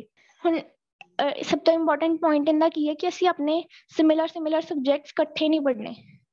ਮਤਲਬ ਹਿੰਦੀ ਤੋਂ ਬਾਅਦ ਤੁਸੀਂ ਮੈਥਸ ਪੜ੍ਹ ਸਕਦੇ ਹੋ, ਫਿਰ ਸਾਇੰਸ ਪੜ੍ਹ ਸਕਦੇ ਹੋ, ਪਰ ਇਕੱਠੇ ਨਾ ਪੜ੍ਹੋ ਕੋਈ ਸਿਮਿਲਰ ਸਬਜੈਕਟਸ ਜਾਂ chapters. Instead, pick up some other subject unrelated to the previous one. ਪਰ ਤੁਸੀਂ ਕੀ ਕਰੋ, ਤੁਸੀਂ ਅਨਰਿਲੇਟਡ ਸਬਜੈਕਟ ਕੋ, ਜਿਵੇਂ ਮੈਥਸ ਤੋਂ ਬਾਅਦ ਸਾਇੰਸ ਚੁੱਕ ਲਿਆ, ਦੋਨੋਂ ਅਨਰਿਲੇਟਡ ਨੇ। ਇਹਦੇ ਨਾਲ ਤੁਹਾਡੀ ਰਿਕਾਲਿੰਗ ਦੇ ਟਾਈਮ ਤੇ ਚੀਜ਼ਾਂ ਮਿਕਸਅਪ ਨਹੀਂ ਹੋਣਗੀਆਂ, ਬਲਕਿ ਅਲੱਗ-ਅਲੱਗ ਰਹਿਣਗੀਆਂ, ਤੁਹਾਨੂੰ ਰਿਕਾਲਿੰਗ ਵਿੱਚ ਵੀ ਈਜ਼ੀ ਹੋਏਗਾ। ਹੁਣ ਜਿਹੜਾ ਸਾਡਾ ਥਰਡ ਤੇ ਲਾਸਟ ਮੈਥਡ ਹੈਗਾ, ਉਹ ਹੈਗਾ PQRST ਮੈਥਡ। ਇਹ ਸਭ ਤੋਂ ਜ਼ਿਆਦਾ ਇੰਟਰਸਟਿੰਗ ਮੈਥਡ ਹੈ। ਤੇ ਜਿਵੇਂ ਆਪਾਂ ਪਿਛਲੇ ਉਹ ਕੀਤਾ ਸੀ ਫਸਟ ਲੈਟਰ ਟੈਕਨੀਕ, ਉਹ ਇਹਦੀ ਇੱਕ ਐਗਜ਼ਾਮਪਲ ਹੈ। ਮਤਲਬ ਅਸੀਂ ਇਹਨੂੰ ਵੀ ਉਵੇਂ ਹੀ ਅਰੇਂਜ ਕੀਤਾ, P for preview, Q for question, R for read, S for self recitation, T for test। ਹੁਣ ਇਹ ਐਕਰੋਨੀਅਮ ਹੈ ਤੇ ਉਹਨੂੰ ਅਸੀਂ ਅਰੇਂਜ ਕੀਤਾ PQRST ਟੈਕਨੀਕ ਦੇ ਨਾਮ ਦੇ। ਤੇ ਹੁਣ ਇਹ ਦੱਸਦਾ ਕਿ ਅਸੀਂ ਆਪਣਾ ਸਟੱਡੀ ਮਟੀਰੀਅਲ ਕਿਵੇਂ ਅਰੇਂਜ ਕਰਨਾ ਹੈ, ਅਸੀਂ ਆਪਣਾ ਕੋਈ ਵੀ ਕੰਟੈਂਟ ਕਿਵੇਂ ਪੜ੍ਹਨਾ ਹੈ। ਸਭ ਤੋਂ ਪਹਿਲਾਂ ਸਾਡੇ ਕੋਲ ਹੈਗਾ ਪ੍ਰੀਵਿਊ। ਪ੍ਰੀਵਿਊ ਦੇ ਵਿੱਚ, ਪ੍ਰੀਵਿਊ ਦਾ ਮਤਲਬ ਕੀ ਹੈ ਕਿ ਅਸੀਂ ਆਪਣਾ ਜੋ ਵੀ ਮੇਰੇ ਕੋਲ ਕੰਟੈਂਟ ਹੈ, ਮੈਂ ਉਹਨੂੰ ਇੱਕ ਵਾਰੀ ਦੇਖ ਲਾਂ, ਇੱਕ ਵਾਰੀ ਸਿੰਪਲੀ ਰੀਡਿੰਗ ਮਾਰ ਲਾਉਣ ਦੀ। ਮਤਲਬ ਇੱਥੇ ਸਭ ਤੋਂ ਪਹਿਲੇ ਸਟੈਪ 'ਚ ਹੀ ਅਸੀਂ ਡੀਪਰ ਲੈਵਲ ਪ੍ਰੋਸੈਸਿੰਗ ਵਿੱਚ ਨਹੀਂ ਜਾਣਾ, ਅਸੀਂ ਸਭ ਤੋਂ ਪਹਿਲਾਂ ਉਹਨੂੰ ਪ੍ਰੀਵਿਊ ਕਰਨਾ ਹੈ, ਮਤਲਬ ਇੱਕ ਵਾਰੀ ਉੱਪਰੋਂ ਰੀਡਿੰਗ ਲੈਣੀ ਹੈ। ਇਹਦੇ ਨਾਲ ਕੀ ਹੋਏਗਾ, ਮੈਨੂੰ ਕੰਟੈਂਟ ਦਾ ਇੱਕ ਆਈਡੀਆ ਹੋ ਜਾਏਗਾ ਕਿ ਕੰਟੈਂਟ ਦੇ ਵਿੱਚ ਕੀ ਕੀ ਦਿੱਤਾ ਹੋਇਆ ਹੈ, ਇਹਨਾਂ 'ਚੋਂ ਕਿੰਨੀ ਕੁ ਇਨਫੋਰਮੇਸ਼ਨ ਮੈਨੂੰ ਪਹਿਲਾਂ ਹੀ ਪਤਾ ਹੈ, ਕਿੰਨੀ ਕੁ ਨਿਊ ਇਨਫੋਰਮੇਸ਼ਨ ਹੈ। ਤੇ ਉਸ ਤੋਂ ਬਾਅਦ ਅਸੀਂ ਕੀ ਕਰਨਾ, ਅਸੀਂ ਕੁਐਸਚਨਸ ਬਣਾਉਣੇ ਨੇ ਉਹਦੇ 'ਚੋਂ। ਹੁਣ ਮੈਂ ਇੱਕ ਵਾਰੀ ਪੜ੍ਹ ਲਿਆ ਕੋਈ ਕੰਟੈਂਟ, ਮੈਂ ਇੱਕ ਵਾਰੀ ਪੜ੍ਹਿਆ, ਉਹਦੇ 'ਚੋਂ ਮੈਨੂੰ ਪਤਾ ਲੱਗ ਗਿਆ ਕਿ ਮੈਨੂੰ ਇਹ ਚੀਜ਼ਾਂ ਨਹੀਂ ਆਉਂਦੀਆਂ ਜਾਂ ਇਹ ਚੀਜ਼ਾਂ 'ਚ ਮੈਨੂੰ ਡਾਊਟ ਨੇ, ਤੇ ਮੈਂ ਉਹਦੇ 'ਚੋਂ ਕੁਐਸਚਨਸ ਬਣਾ ਲਏ। ਕਿ ਸਪੋਜ਼ ਮੈਂ ਕੋਈ ਸਾਇੰਸ ਦਾ ਚੈਪਟਰ ਪੜ੍ਹਿਆ, ਮੈਨੂੰ ਉਹਦੀ ਸੈਕਿੰਡ ਥਰਡ ਲਾਈਨ ਵਿੱਚ ਪ੍ਰੋਬਲਮ ਹੈ, ਮੈਂ ਉਹਦਾ ਕੁਐਸਚਨ ਬਣਾ ਲਿਆ। ਉਸ ਤੋਂ ਬਾਅਦ ਅਗਲੇ ਪੈਰਾਗ੍ਰਾਫ ਵਿੱਚ ਪ੍ਰੋਬਲਮ ਹੈ, ਮੈਂ ਉਹਦਾ ਕੁਐਸਚਨ ਬਣਾ ਲਿਆ। ਸੋ ਐਵੇਂ ਕਰਕੇ ਅਸੀਂ ਕੁਐਸਚਨਸ ਬਣਾਉਣੇ ਹੈ, ਠੀਕ ਹੈ। ਪਹਿਲਾਂ ਅਸੀਂ ਪ੍ਰੀਵਿਊ ਕਰਨਾ, ਮਤਲਬ ਅਸੀਂ ਉੱਪਰੋਂ ਰੀਡਿੰਗ ਲੈਣੀ ਹੈ। ਉਸ ਤੋਂ ਬਾਅਦ ਅਸੀਂ ਕੁਐਸਚਨਸ ਫਰੇਮ ਕਰਨੇ ਨੇ, ਜਿਹਦੇ ਵਿੱਚ ਕੋਈ ਵੀ ਡਾਊਟ ਸਾਡੇ ਨੇ, ਕੋਈ ਵੀ ਹੋਰ ਜੋ ਚੀਜ਼ ਮੈਨੂੰ ਨਹੀਂ ਸਮਝ ਆ ਰਹੀ ਉਹ ਨੇ, ਉਹ ਸਭ ਕੁਝ ਅਸੀਂ ਇਕੱਠਾ ਲਿਖਣਾ ਹੈ ਇੱਕ ਪੇਜ ਤੇ। ਉਸ ਤੋਂ ਬਾਅਦ ਹੈ ਰੀਡ। ਹੁਣ ਇੱਥੇ ਰੀਡ ਦਾ ਕੀ ਮਤਲਬ ਹੈ, ਡੀਪਰ ਲੈਵਲ ਪ੍ਰੋਸੈਸਿੰਗ, ਮਤਲਬ ਅਸੀਂ ਪੂਰੇ ਡੀਪਲੀ ਉਹ ਕੰਟੈਂਟ ਨੂੰ ਪੜ੍ਹਨਾ ਹੈ। ਤੇ ਜਦੋਂ ਮੈਂ ਉਹਨੂੰ ਰੀਡ ਕਰਾਂਗੀ ਤੇ ਸ਼ਾਇਦ ਮਤਲਬ ਜੇ ਮੈਂ ਉਹਨੂੰ ਡਾਊਟ ਕਲੀਅਰ ਕਰਨ ਤੋਂ ਬਾਅਦ ਰੀਡ ਕਰਾਂਗੀ ਤੇ ਉਹ ਮੈਨੂੰ ਬਿਲਕੁਲ ਅੱਛੀ ਤਰ੍ਹਾਂ ਸਮਝ ਆ ਜਾਏਗਾ ਤੇ ਮੈਨੂੰ ਜ਼ਿਆਦਾ ਦੇਰ ਤੱਕ ਯਾਦ ਰਹੇਗਾ। ਹੁਣ ਸਾਡੇ ਪਹਿਲੇ 3 ਹੋ ਗਏ ਕਿ ਅਸੀਂ ਕਿਵੇਂ ਪੜ੍ਹਨਾ ਹੈ। ਸਭ ਤੋਂ ਪਹਿਲਾਂ ਅਸੀਂ ਪ੍ਰੀਵਿਊ ਕਰਨਾ ਹੈ, ਫਿਰ ਅਸੀਂ ਕੁਐਸਚਨਸ ਬਣਾਉਣੇ ਨੇ, ਫਿਰ ਅਸੀਂ ਉਹਨੂੰ ਡੀਪਲੀ ਰੀਡ ਕਰਨਾ ਹੈ। ਹੁਣ ਜਦੋਂ ਮੈਂ ਇਹ ਸਭ ਕੁਝ ਕਰ ਲਿਆ, ਉਸ ਤੋਂ ਬਾਅਦ ਮੈਂ ਕੀ ਕਰਨਾ ਹੈ, ਸੈਲਫ ਰੈਸੀਟੇਸ਼ਨ। ਸੈਲਫ ਰੈਸੀਟੇਸ਼ਨ ਦੇ ਵਿੱਚ ਅਸੀਂ ਕੀ ਕਰਦੇ ਹਾਂ ਕਿ ਮੈਂ ਆਪਣੇ ਆਪ ਨੂੰ ਸੁਣਾ ਰਹੀ ਹਾਂ ਕਿ ਅੱਛਾ ਮੈਂ ਇਹ ਪੜ੍ਹਿਆ ਤੇ ਮੈਂ ਇਹ ਆਪਣੇ ਆਪ ਨੂੰ ਸੁਣਾਤਾ, ਮੈਂ ਸੈਕਿੰਡ ਪੈਰਾਗ੍ਰਾਫ ਪੜ੍ਹਿਆ ਫਿਰ ਮੈਂ ਉਹ ਸੁਣਾਤਾ। ਐਵੇਂ ਕਰਕੇ ਇੱਕ ਵਾਰੀ ਪੂਰਾ ਦੁਬਾਰਾ ਰਿਵਾਈਜ਼ ਕਰ ਲਿਆ, ਫਿਰ ਇਹਨੂੰ ਕਹਿੰਦੇ ਨੇ ਸੈਲਫ ਰੈਸੀਟੇਸ਼ਨ। ਉਸ ਤੋਂ ਬਾਅਦ ਫਾਈਨਲੀ ਸਾਡੇ ਕੋਲ ਜੋ ਹੈ ਉਹ ਹੈਗਾ ਟੈਸਟ, ਮਤਲਬ ਅਸੀਂ ਆਪਣਾ ਸੈਲਫ ਟੈਸਟ ਲੈਣਾ ਹੈ, ਮਤਲਬ ਆਪਣੇ ਆਪ ਦਾ ਟੈਸਟ ਲੈਣਾ ਇੱਕ। ਹੁਣ ਇਹ ਇੱਕ ਵਾਰੀ ਅਸੀਂ ਇਹਨੂੰ ਇਕੱਠੇ ਦੇਖਦੇ ਹਾਂ ਕਿ ਪਹਿਲਾਂ ਮੈਂ ਇੱਕ ਵਾਰੀ ਉੱਪਰੋਂ ਦੇਖਿਆ, ਮੈਂ ਉਹਦੇ ਕੁਐਸਚਨਸ ਬਣਾਏ, ਮੈਂ ਉਹਨੂੰ ਡੀਪਲੀ ਰੀਡ ਕੀਤਾ, ਫਿਰ ਮੈਂ ਉਹਨੂੰ ਆਪਣੇ ਆਪ ਨੂੰ ਬੋਲ ਕੇ ਸੁਣਾਇਆ, ਫਿਰ ਮੈਂ ਉਹਦਾ ਇੱਕ ਆਪਣੇ ਆਪ ਦਾ ਟੈਸਟ ਲਿਆ, ਜਾਂ ਮੈਂ ਕਿਸੇ ਹੋਰ ਨੂੰ ਕਹਿਤਾ ਕਿ ਤੁਸੀਂ ਮੇਰਾ ਇਹਦਾ ਟੈਸਟ ਲੈ ਲਓ। ਐਵੇਂ ਕਰਕੇ ਜੋ ਇਨਫੋਰਮੇਸ਼ਨ ਹੈ ਸਾਨੂੰ ਕਾਫੀ ਯੂਜ਼ਫੁਲੀ ਤੇ ਕਾਫੀ ਯੂਜ਼ਫੁਲ ਹੋਏਗੀ, ਕਾਫੀ ਡੀਪਲੀ ਯਾਦ ਰਹਿ ਜਾਏਗੀ।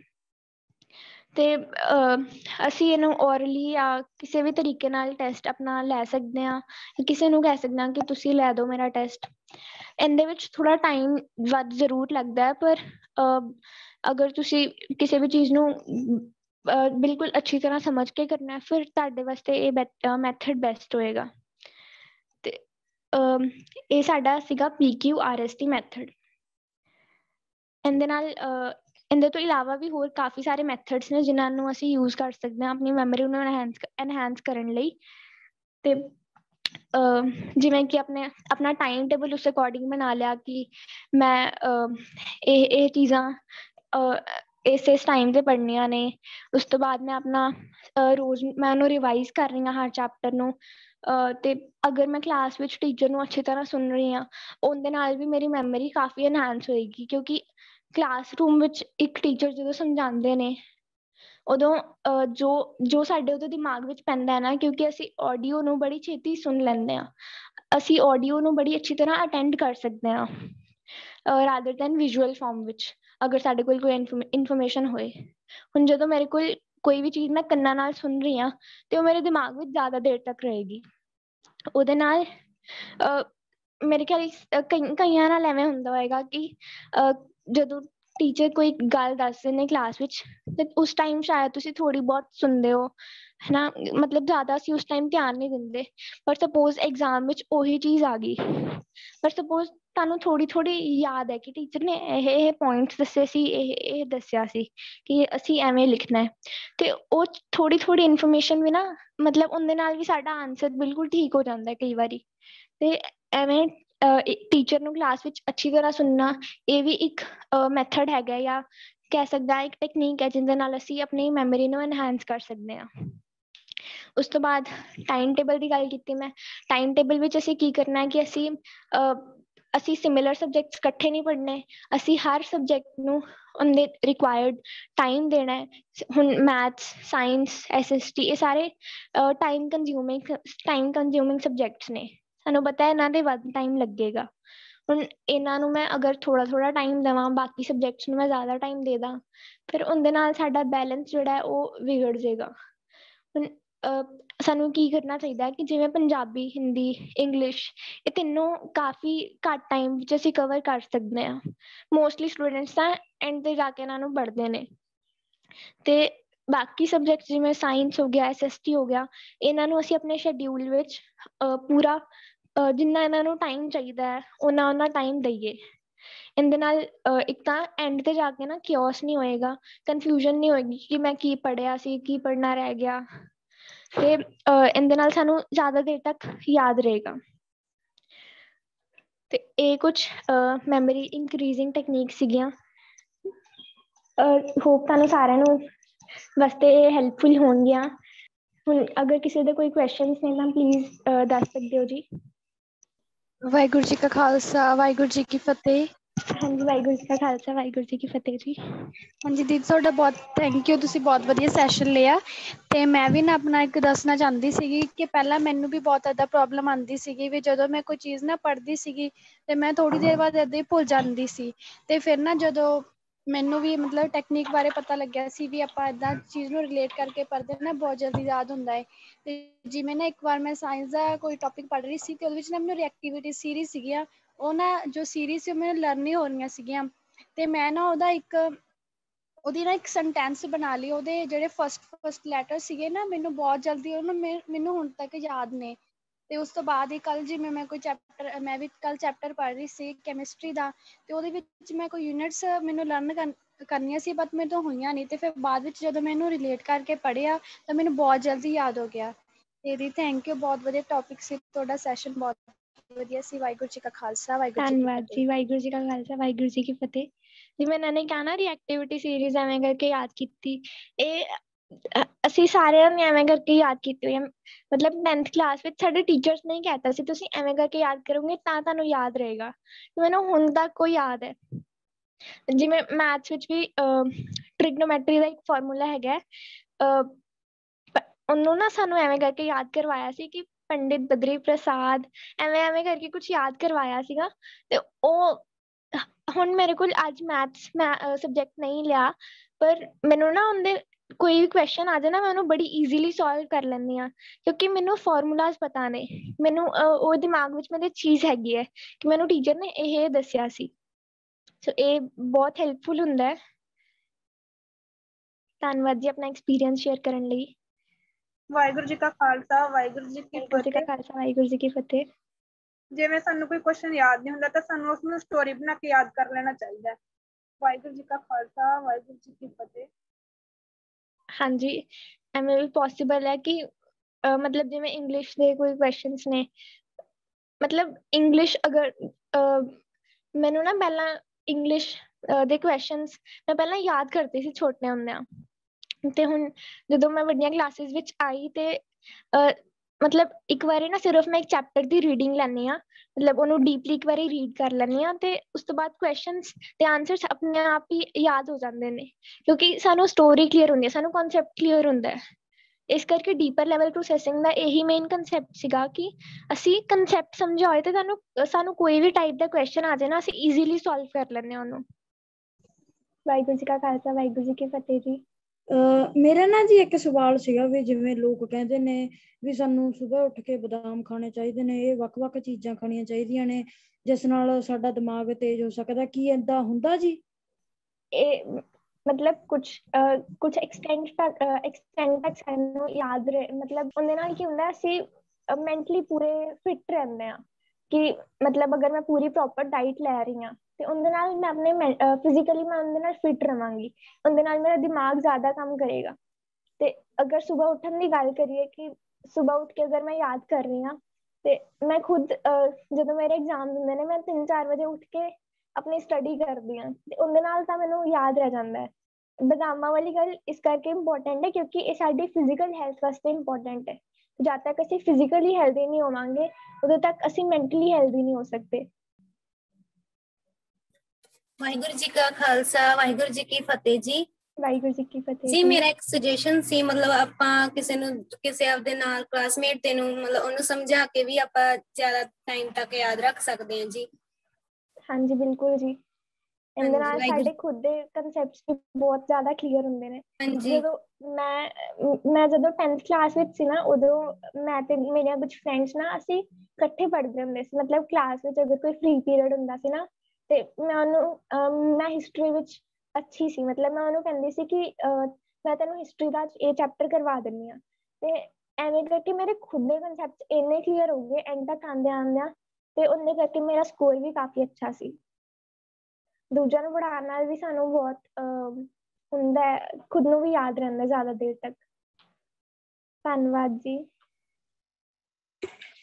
ਵਾਹਿਗੁਰੂ ਜੀ ਕਾ ਖਾਲਸਾ, ਵਾਹਿਗੁਰੂ ਜੀ ਕੀ ਫਤਿਹ ਜੀ। ਵਾਹਿਗੁਰੂ ਜੀ ਕੀ ਫਤਿਹ ਜੀ। Waheguru ji, method of locking ਤੇ ਚੈਕਿੰਗ ਮੈਥਡ ਤੋਂ ਪਹਿਲਾਂ ਵਾਲੀ ਪੀਪੀਟੀ ਸ਼ੇਅਰ ਕਰ ਦਿਓ ਜੀ। ਦਿਖ ਰਹੀ ਹੈ ਜੀ ਪੀਪੀਟੀ? ਵਾਹਿਗੁਰੂ ਜੀ ਕਾ ਖਾਲਸਾ, ਵਾਹਿਗੁਰੂ ਜੀ ਕੀ ਫਤਿਹ ਜੀ। ਵਾਹਿਗੁਰੂ ਜੀ ਕਾ ਖਾਲਸਾ, ਵਾਹਿਗੁਰੂ ਜੀ ਕੀ ਫਤਿਹ ਜੀ।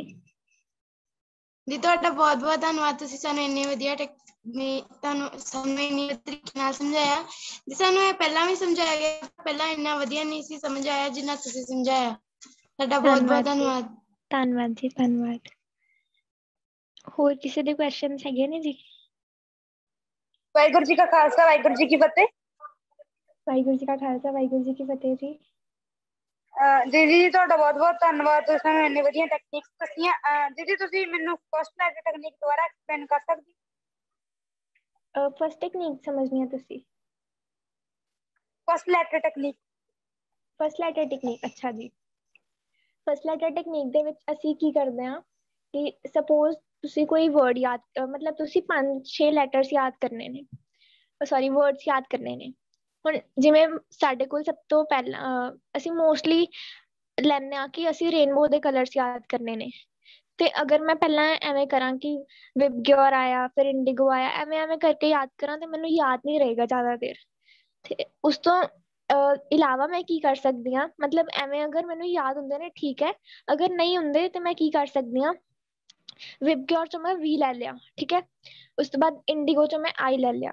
ਐਵੇਂ ਕਰਕੇ ਮੈਂ ਸਾਰੇ ਵਰਡਸ ਚੋਂ ਉਹਨਾਂ ਦੇ ਫਸਟ ਲੈਟਰਸ ਲੈ ਲਏ ਤੇ ਉਹਦਾ ਮੈਂ ਇੱਕ ਸੈਪਰੇਟ ਵਰਡ ਬਣਾਤਾ। ਹੁਣ ਵਿਬਗਿਓਰ ਮਤਲਬ V for violet, I for indigo, ਠੀਕ ਹੈ, ਐਵੇਂ ਕਰਕੇ ਉਹ ਪੂਰੇ ਵਰਡਸ ਮਤਲਬ ਜਿਹੜੇ ਰੇਨਬੋ ਦੇ ਕਲਰਸ ਨੇ ਉਹਨਾਂ ਨੂੰ ਅਸੀਂ ਐਵੇਂ ਕਰਕੇ ਯਾਦ ਕਰਦੇ ਹਾਂ। ਤੁਸੀਂ ਕੋਈ ਹੋਰ ਵਰਡ ਲੈ ਲਓ, ਜਿਵੇਂ ਮੈਂ ਤੁਹਾਨੂੰ ਦੱਸਿਆ ਸੀ ਕਿ ਮੈਂ 3 ਕੰਟਰੀਜ਼ ਦੇ ਨਾਮ ਯਾਦ ਕਰਨੇ ਸੀ, ਕੋਰੀਆ, ਬਰਲਿਨ ਤੇ ਕੋਂਗੋ, ਤੇ ਐਵੇਂ ਕਰਕੇ ਮੈਨੂੰ ਯਾਦ ਨਹੀਂ ਰਹਿਣੇ ਸੀ। ਤੇ ਮੈਂ ਕੀ ਕੀਤਾ, ਕੋਰੀਆ ਦਾ ਮੈਂ K ਲੈ ਲਿਆ, ਬਰਲਿਨ ਦਾ ਮੈਂ B ਲੈ ਲਿਆ, ਕੋਂਗੋ ਦਾ ਮੈਂ C ਲੈ ਲਿਆ। ਮੈਨੂੰ ਕਿਵੇਂ ਯਾਦ ਕੀਤਾ, KBC ਦੀ ਫਾਰਮ 'ਚ, ਕਿ KBC ਮੈਨੂੰ ਯਾਦ ਆ ਜਾਏਗਾ ਕੰਟੈਂਟ ਪੜ੍ਹ ਕੇ। KBC ਤੋਂ ਮੈਨੂੰ ਪਤਾ ਲੱਗ ਜਾਏਗਾ ਕਿ K for Korea, B for Berlin ਹੈ ਤੇ C ਫॉर ਕੋਂਗੋ ਹੈ।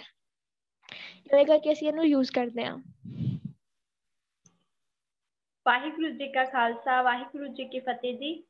ਵਾਹਿਗੁਰੂ ਜੀ ਕਾ ਖਾਲਸਾ ਵਾਹਿਗੁਰੂ ਜੀ ਕੀ ਫਤਿਹ ਜੀ। ਅੱਜ ਜੀ ਦਾ ਸੈਸ਼ਨ ਬਹੁਤ ਹੀ ਵਧੀਆ ਤੇ ਇੰਟਰਸਟਿੰਗ ਸੀ ਤੇ ਮੈਂ ਆਪਣੀ ਇੱਕ ਇਹ ਗੱਲ ਸ਼ੇਅਰ ਕਰਨਾ ਚਾਹੁੰਦੀ ਸੀ ਕਿ ਜਦੋਂ ਵੀ ਅਸੀਂ ਕੋਈ ਵੀ ਚੀਜ਼ ਪੜ੍ਹਦੇ ਹਾਂ, ਭਾਵੇਂ ਉਹ ਕੋਈ ਸਟੋਰੀ ਹੋਵੇ, ਐਸੇ ਕੁਝ ਵੀ ਹੋਵੇ, ਜਿਹੜੇ ਉਸ ਦੇ ਵਿੱਚੋਂ ਨਿਊ ਵਰਡਸ ਆਉਂਦੇ ਹਨ, ਜੇ ਅਸੀਂ ਉਹਨਾਂ ਨੂੰ ਮਤਲਬ ਜਿਹੜੇ ਅਸੀਂ ਪਹਿਲਾਂ ਕਦੇ ਨਹੀਂ ਸੁਣੇ ਹੋਣ, ਜਿਨ੍ਹਾਂ ਬਾਰੇ ਸਾਨੂੰ ਨਾ ਪਤਾ ਹੋਵੇ, ਅਸੀਂ ਜੇਕਰ ਉਹਨਾਂ ਨੂੰ ਮਤਲਬ ਇੱਕ ਲਿਸਟ ਬਣਾ ਲਾਂਗੇ ਤਾਂ ਉਹਦੇ ਨਾਲ ਸਾਡੀ ਜਿਹੜੀ ਵੋਕੈਬਲਰੀ ਹੈ ਉਹ ਵੀ ਬਹੁਤ ਅੱਛੀ ਹੋ ਜਾਵੇਗੀ। ਵਾਹਿਗੁਰੂ ਜੀ ਕਾ ਖਾਲਸਾ ਵਾਹਿਗੁਰੂ ਜੀ ਕੀ ਬਿਲਕੁਲ ਜੀ। ਅਸੀਂ ਮੋਸਟਲੀ ਐਵੇਂ ਯੂਜ਼ ਕਰਦੇ ਹਾਂ ਕਿ ਮਤਲਬ ਕੋਈ ਵੀ ਕੰਟੈਂਟ ਪੜ੍ਹਿਆ ਤੇ ਉਹਦੇ ਚੋਂ ਨਿਊ ਵਰਡਸ ਅਸੀਂ ਹਾਈਲਾਈਟ ਕਰ ਲੈਂਦੇ ਹਾਂ। ਬਿਲਕੁਲ ਜੀ, ਇਹਦੇ ਨਾਲ ਵੋਕੈਬਲਰੀ ਕਾਫੀ ਇੰਪਰੂਵ ਹੁੰਦੀ ਹੈ। ਮੈਂ ਵਾਹਿਗੁਰੂ ਜੀ ਕਾ ਖਾਲਸਾ ਵਾਹਿਗੁਰੂ ਜੀ ਕੀ ਫਤਿਹ। ਵਾਹਿਗੁਰੂ ਜੀ ਕੀ ਫਤਿਹ ਜੀ। ਮੈਂ ਮੇਰਾ ਕੁਐਸਚਨ ਸੀ ਕਿ ਅਸੀਂ ਆਪਣੀ ਵੋਕੈਬਲਰੀ ਨੂੰ ਬੈਟਰ ਕਿਵੇਂ ਬਣਾ ਸਕਦੇ ਹਾਂ, ਕਿ ਮਤਲਬ ਕਾਫੀ ਵਰਡਸ ਹੁੰਦੇ ਨੇ ਜਿਨ੍ਹਾਂ ਦੇ ਮੀਨਿੰਗ ਸਾਨੂੰ ਪੰਜਾਬੀ ਦੇ ਵਿੱਚ ਯਾਦ ਨਹੀਂ ਹੁੰਦੇ, ਵੀ ਉਹਨਾਂ ਨੂੰ ਅਸੀਂ ਵੱਧ ਤੋਂ ਵੱਧ ਯਾਦ ਕਿਵੇਂ ਕਰ ਸਕਦੇ ਹਾਂ? ਮੈਂ ਆਪਣੀ ਖੁਦ ਦੀ ਗੱਲ ਦੱਸਾਂ ਤੇ 7th ਸਟੈਂਡਰਡ ਤੱਕ ਨਾ ਮੈਨੂੰ ਮਤਲਬ ਇੰਗਲਿਸ਼ ਤਾਂ ਇੱਥੇ ਸੀ ਮੇਰੀ ਬਹੁਤ ਜ਼ਿਆਦਾ ਕਮਜ਼ੋਰ ਸੀਗੀ। ਉਦੋਂ ਨਾ ਕੀ ਹੁੰਦਾ ਸੀ ਕਿ ਟੀਚਰਸ ਨੇ ਜੋ ਸਾਨੂੰ ਲਿਖਵਾਤਾ ਸੀ ਉਹਨਾਂ ਦੀ ਕਰਾਮਿੰਗ ਕਰ ਲਈ, ਤੇ ਉਸ ਤੋਂ ਬਾਅਦ ਜਦੋਂ ਮੈਂ ਮਤਲਬ ਮੈਨੂੰ ਪਤਾ ਲੱਗਿਆ ਕਿ ਐਵੇਂ ਚੱਲਣਾ ਨਹੀਂ, ਅੱਗੇ ਜਾ ਕੇ ਇੰਗਲਿਸ਼ ਇੰਪਰੂਵ ਕਰਨੀ ਪਏਗੀ, ਤਾਂ ਉਸ ਤੋਂ ਬਾਅਦ ਸਭ ਤੋਂ ਇੰਪੋਰਟੈਂਟ ਚੀਜ਼ ਜਿਹਨੇ ਮੇਰੀ ਹੈਲਪ ਕੀਤੀ ਉਹ ਸੀਗੀ ਬੁੱਕ ਰੀਡਿੰਗ।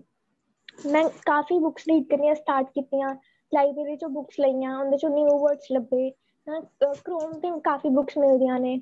ਉਸ ਤੋਂ ਬਾਅਦ ਮੈਂ ਕਾਫੀ ਇੰਗਲਿਸ਼ ਮੂਵੀਜ਼ ਦੇਖੀਆਂ, ਇੰਗਲਿਸ਼ ਟੈਡ ਟਾਕਸ ਤੇ ਲੈਕਚਰਸ ਆਉਂਦੇ ਨੇ ਇੰਗਲਿਸ਼ ਦੇ, ਉਹ ਕਾਫੀ ਇੰਟਰਸਟਿੰਗ ਹੁੰਦੇ ਨੇ, ਉਹ ਸੁਣ ਕੇ ਦੇਖੇ। ਮਤਲਬ ਅੱਜ ਮੇਰੀ ਇੰਗਲਿਸ਼ ਪਹਿਲਾਂ ਨਾਲੋਂ ਕਾਫੀ ਜ਼ਿਆਦਾ ਇੰਪਰੂਵ ਹੋ ਚੁੱਕੀ ਹੈ, ਤੇ ਹਾਲੇ ਵੀ ਟੈਡ ਟਾਕਸ ਦੇ ਲੈਕਚਰਸ ਹੁੰਦੀਆਂ, ਮੈਂ ਇੰਗਲਿਸ਼ ਮੂਵੀਜ਼ ਦੇਖਦੀ ਹਾਂ, ਠੀਕ ਹੈ, ਬੁੱਕਸ ਪੜ੍ਹਦੀ ਹਾਂ, ਇਹਦੇ ਨਾਲ ਮੇਰੀ ਇੰਗਲਿਸ਼ ਕਾਫੀ ਇੰਪਰੂਵ ਹੋਈ ਹੈ। ਤੇ ਜਿਵੇਂ ਕਿ ਪਹਿਲਾਂ ਦੱਸਿਆ ਸੀ ਉਹਨਾਂ ਨੇ ਕਿ ਵੋਕੈਬਲਰੀ ਇੰਪਰੂਵ ਕਰਨ ਲਈ ਵਰਡਸ ਹਾਈਲਾਈਟ ਕਰ ਸਕਦੇ ਹਾਂ। ਵਾਹਿਗੁਰੂ ਜੀ ਕਾ ਖਾਲਸਾ ਵਾਹਿਗੁਰੂ ਜੀ ਕੀ ਫਤਿਹ। ਫਤਿਹ ਜੀ। ਜੀ ਮੈਂ ਇਹ ਪੁੱਛਣਾ ਸੀ, ਅਸੀਂ ਡਿਫਰੈਂਟ ਕੈਮਿਸਟਰੀ ਚ ਐਟੋਮਿਕ ਮਾਸਿਸ ਕਿਵੇਂ ਯਾਦ ਰੱਖ ਸਕਦੇ ਹਾਂ? ਐਟੋਮਿਕ ਮਾਸਿਸ ਕਿਵੇਂ ਯਾਦ ਰੱਖ ਸਕਦੇ ਹਾਂ? ਅਗਰ ਨਾ ਤੁਸੀਂ ਅਗਰ ਨੇਮਸ ਦਾ ਕਹਿ ਰਹੇ ਹੋ ਤੇ ਨੇਮਸ ਨੂੰ ਅਸੀਂ ਫਸਟ ਲੈਟਰ ਟੈਕਨੀਕ ਨਾਲ ਕਰ ਸਕਦੇ ਹਾਂ। ਐਟੋਮਿਕ ਮਾਸਿਸ ਨੂੰ ਅਸੀਂ ਮੇਰੇ ਖਿਆਲ ਉਹਦਾ ਵੀ ਕੋਈ ਪੈਟਰਨ ਬਣਦਾ ਹੈ।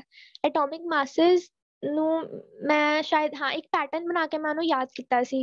ਮਤਲਬ ਉਹਦਾ ਕੋਈ ਨਾ ਸੀਰੀਅਲ ਆਰਡਰ ਵਿੱਚ ਉਹਨੂੰ ਯਾਦ ਕਰਨ ਦੀ ਬਜਾਏ ਉਹਦਾ ਕੋਈ ਪੈਟਰਨ ਬਣਾ ਲਓ, ਉਹਦੇ ਵਿੱਚ ਉਹਨੂੰ ਯਾਦ ਕਰੋ, ਫਿਰ ਉਹ ਜ਼ਿਆਦਾ ਦੇਰ ਤੱਕ ਯਾਦ ਰਹੇਗਾ। ਮਤਲਬ ਪਹਿਲਾਂ ਅਗਰ ਐਟੋਮਿਕ ਮਾਸ 4 ਆ ਰਿਹਾ, ਫਿਰ 15 ਆ ਰਿਹਾ, ਉਹਦਾ ਕੋਈ ਪੈਟਰਨ ਬਣਾ ਲਓ, ਫਿਰ ਉਹਦੇ ਨਾਲ ਯਾਦ ਕਰ ਲਓ। ਬਾਕੀ ਕੈਮਿਸਟਰੀ ਸਟੂਡੈਂਟਸ ਨੂੰ ਜ਼ਿਆਦਾ ਪਤਾ ਹੋਏਗਾ, ਉਹਨਾਂ ਤੋਂ ਤੁਸੀਂ ਲੈ ਸਕਦੇ ਹੋ ਐਡਵਾਈਸ।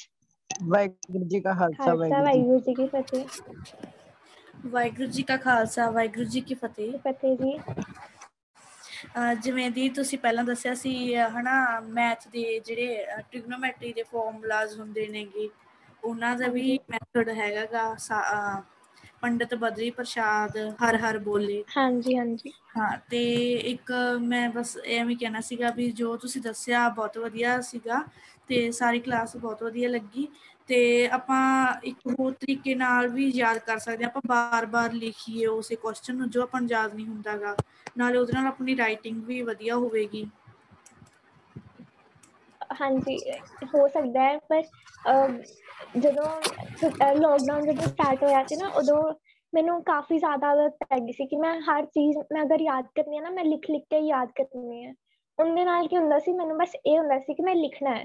ਹੈਂਡ ਰਾਈਟਿੰਗ ਵੱਲ ਤਾਂ ਮੇਰਾ ਧਿਆਨ ਹੀ ਨਹੀਂ ਜਾਂਦਾ ਸੀ।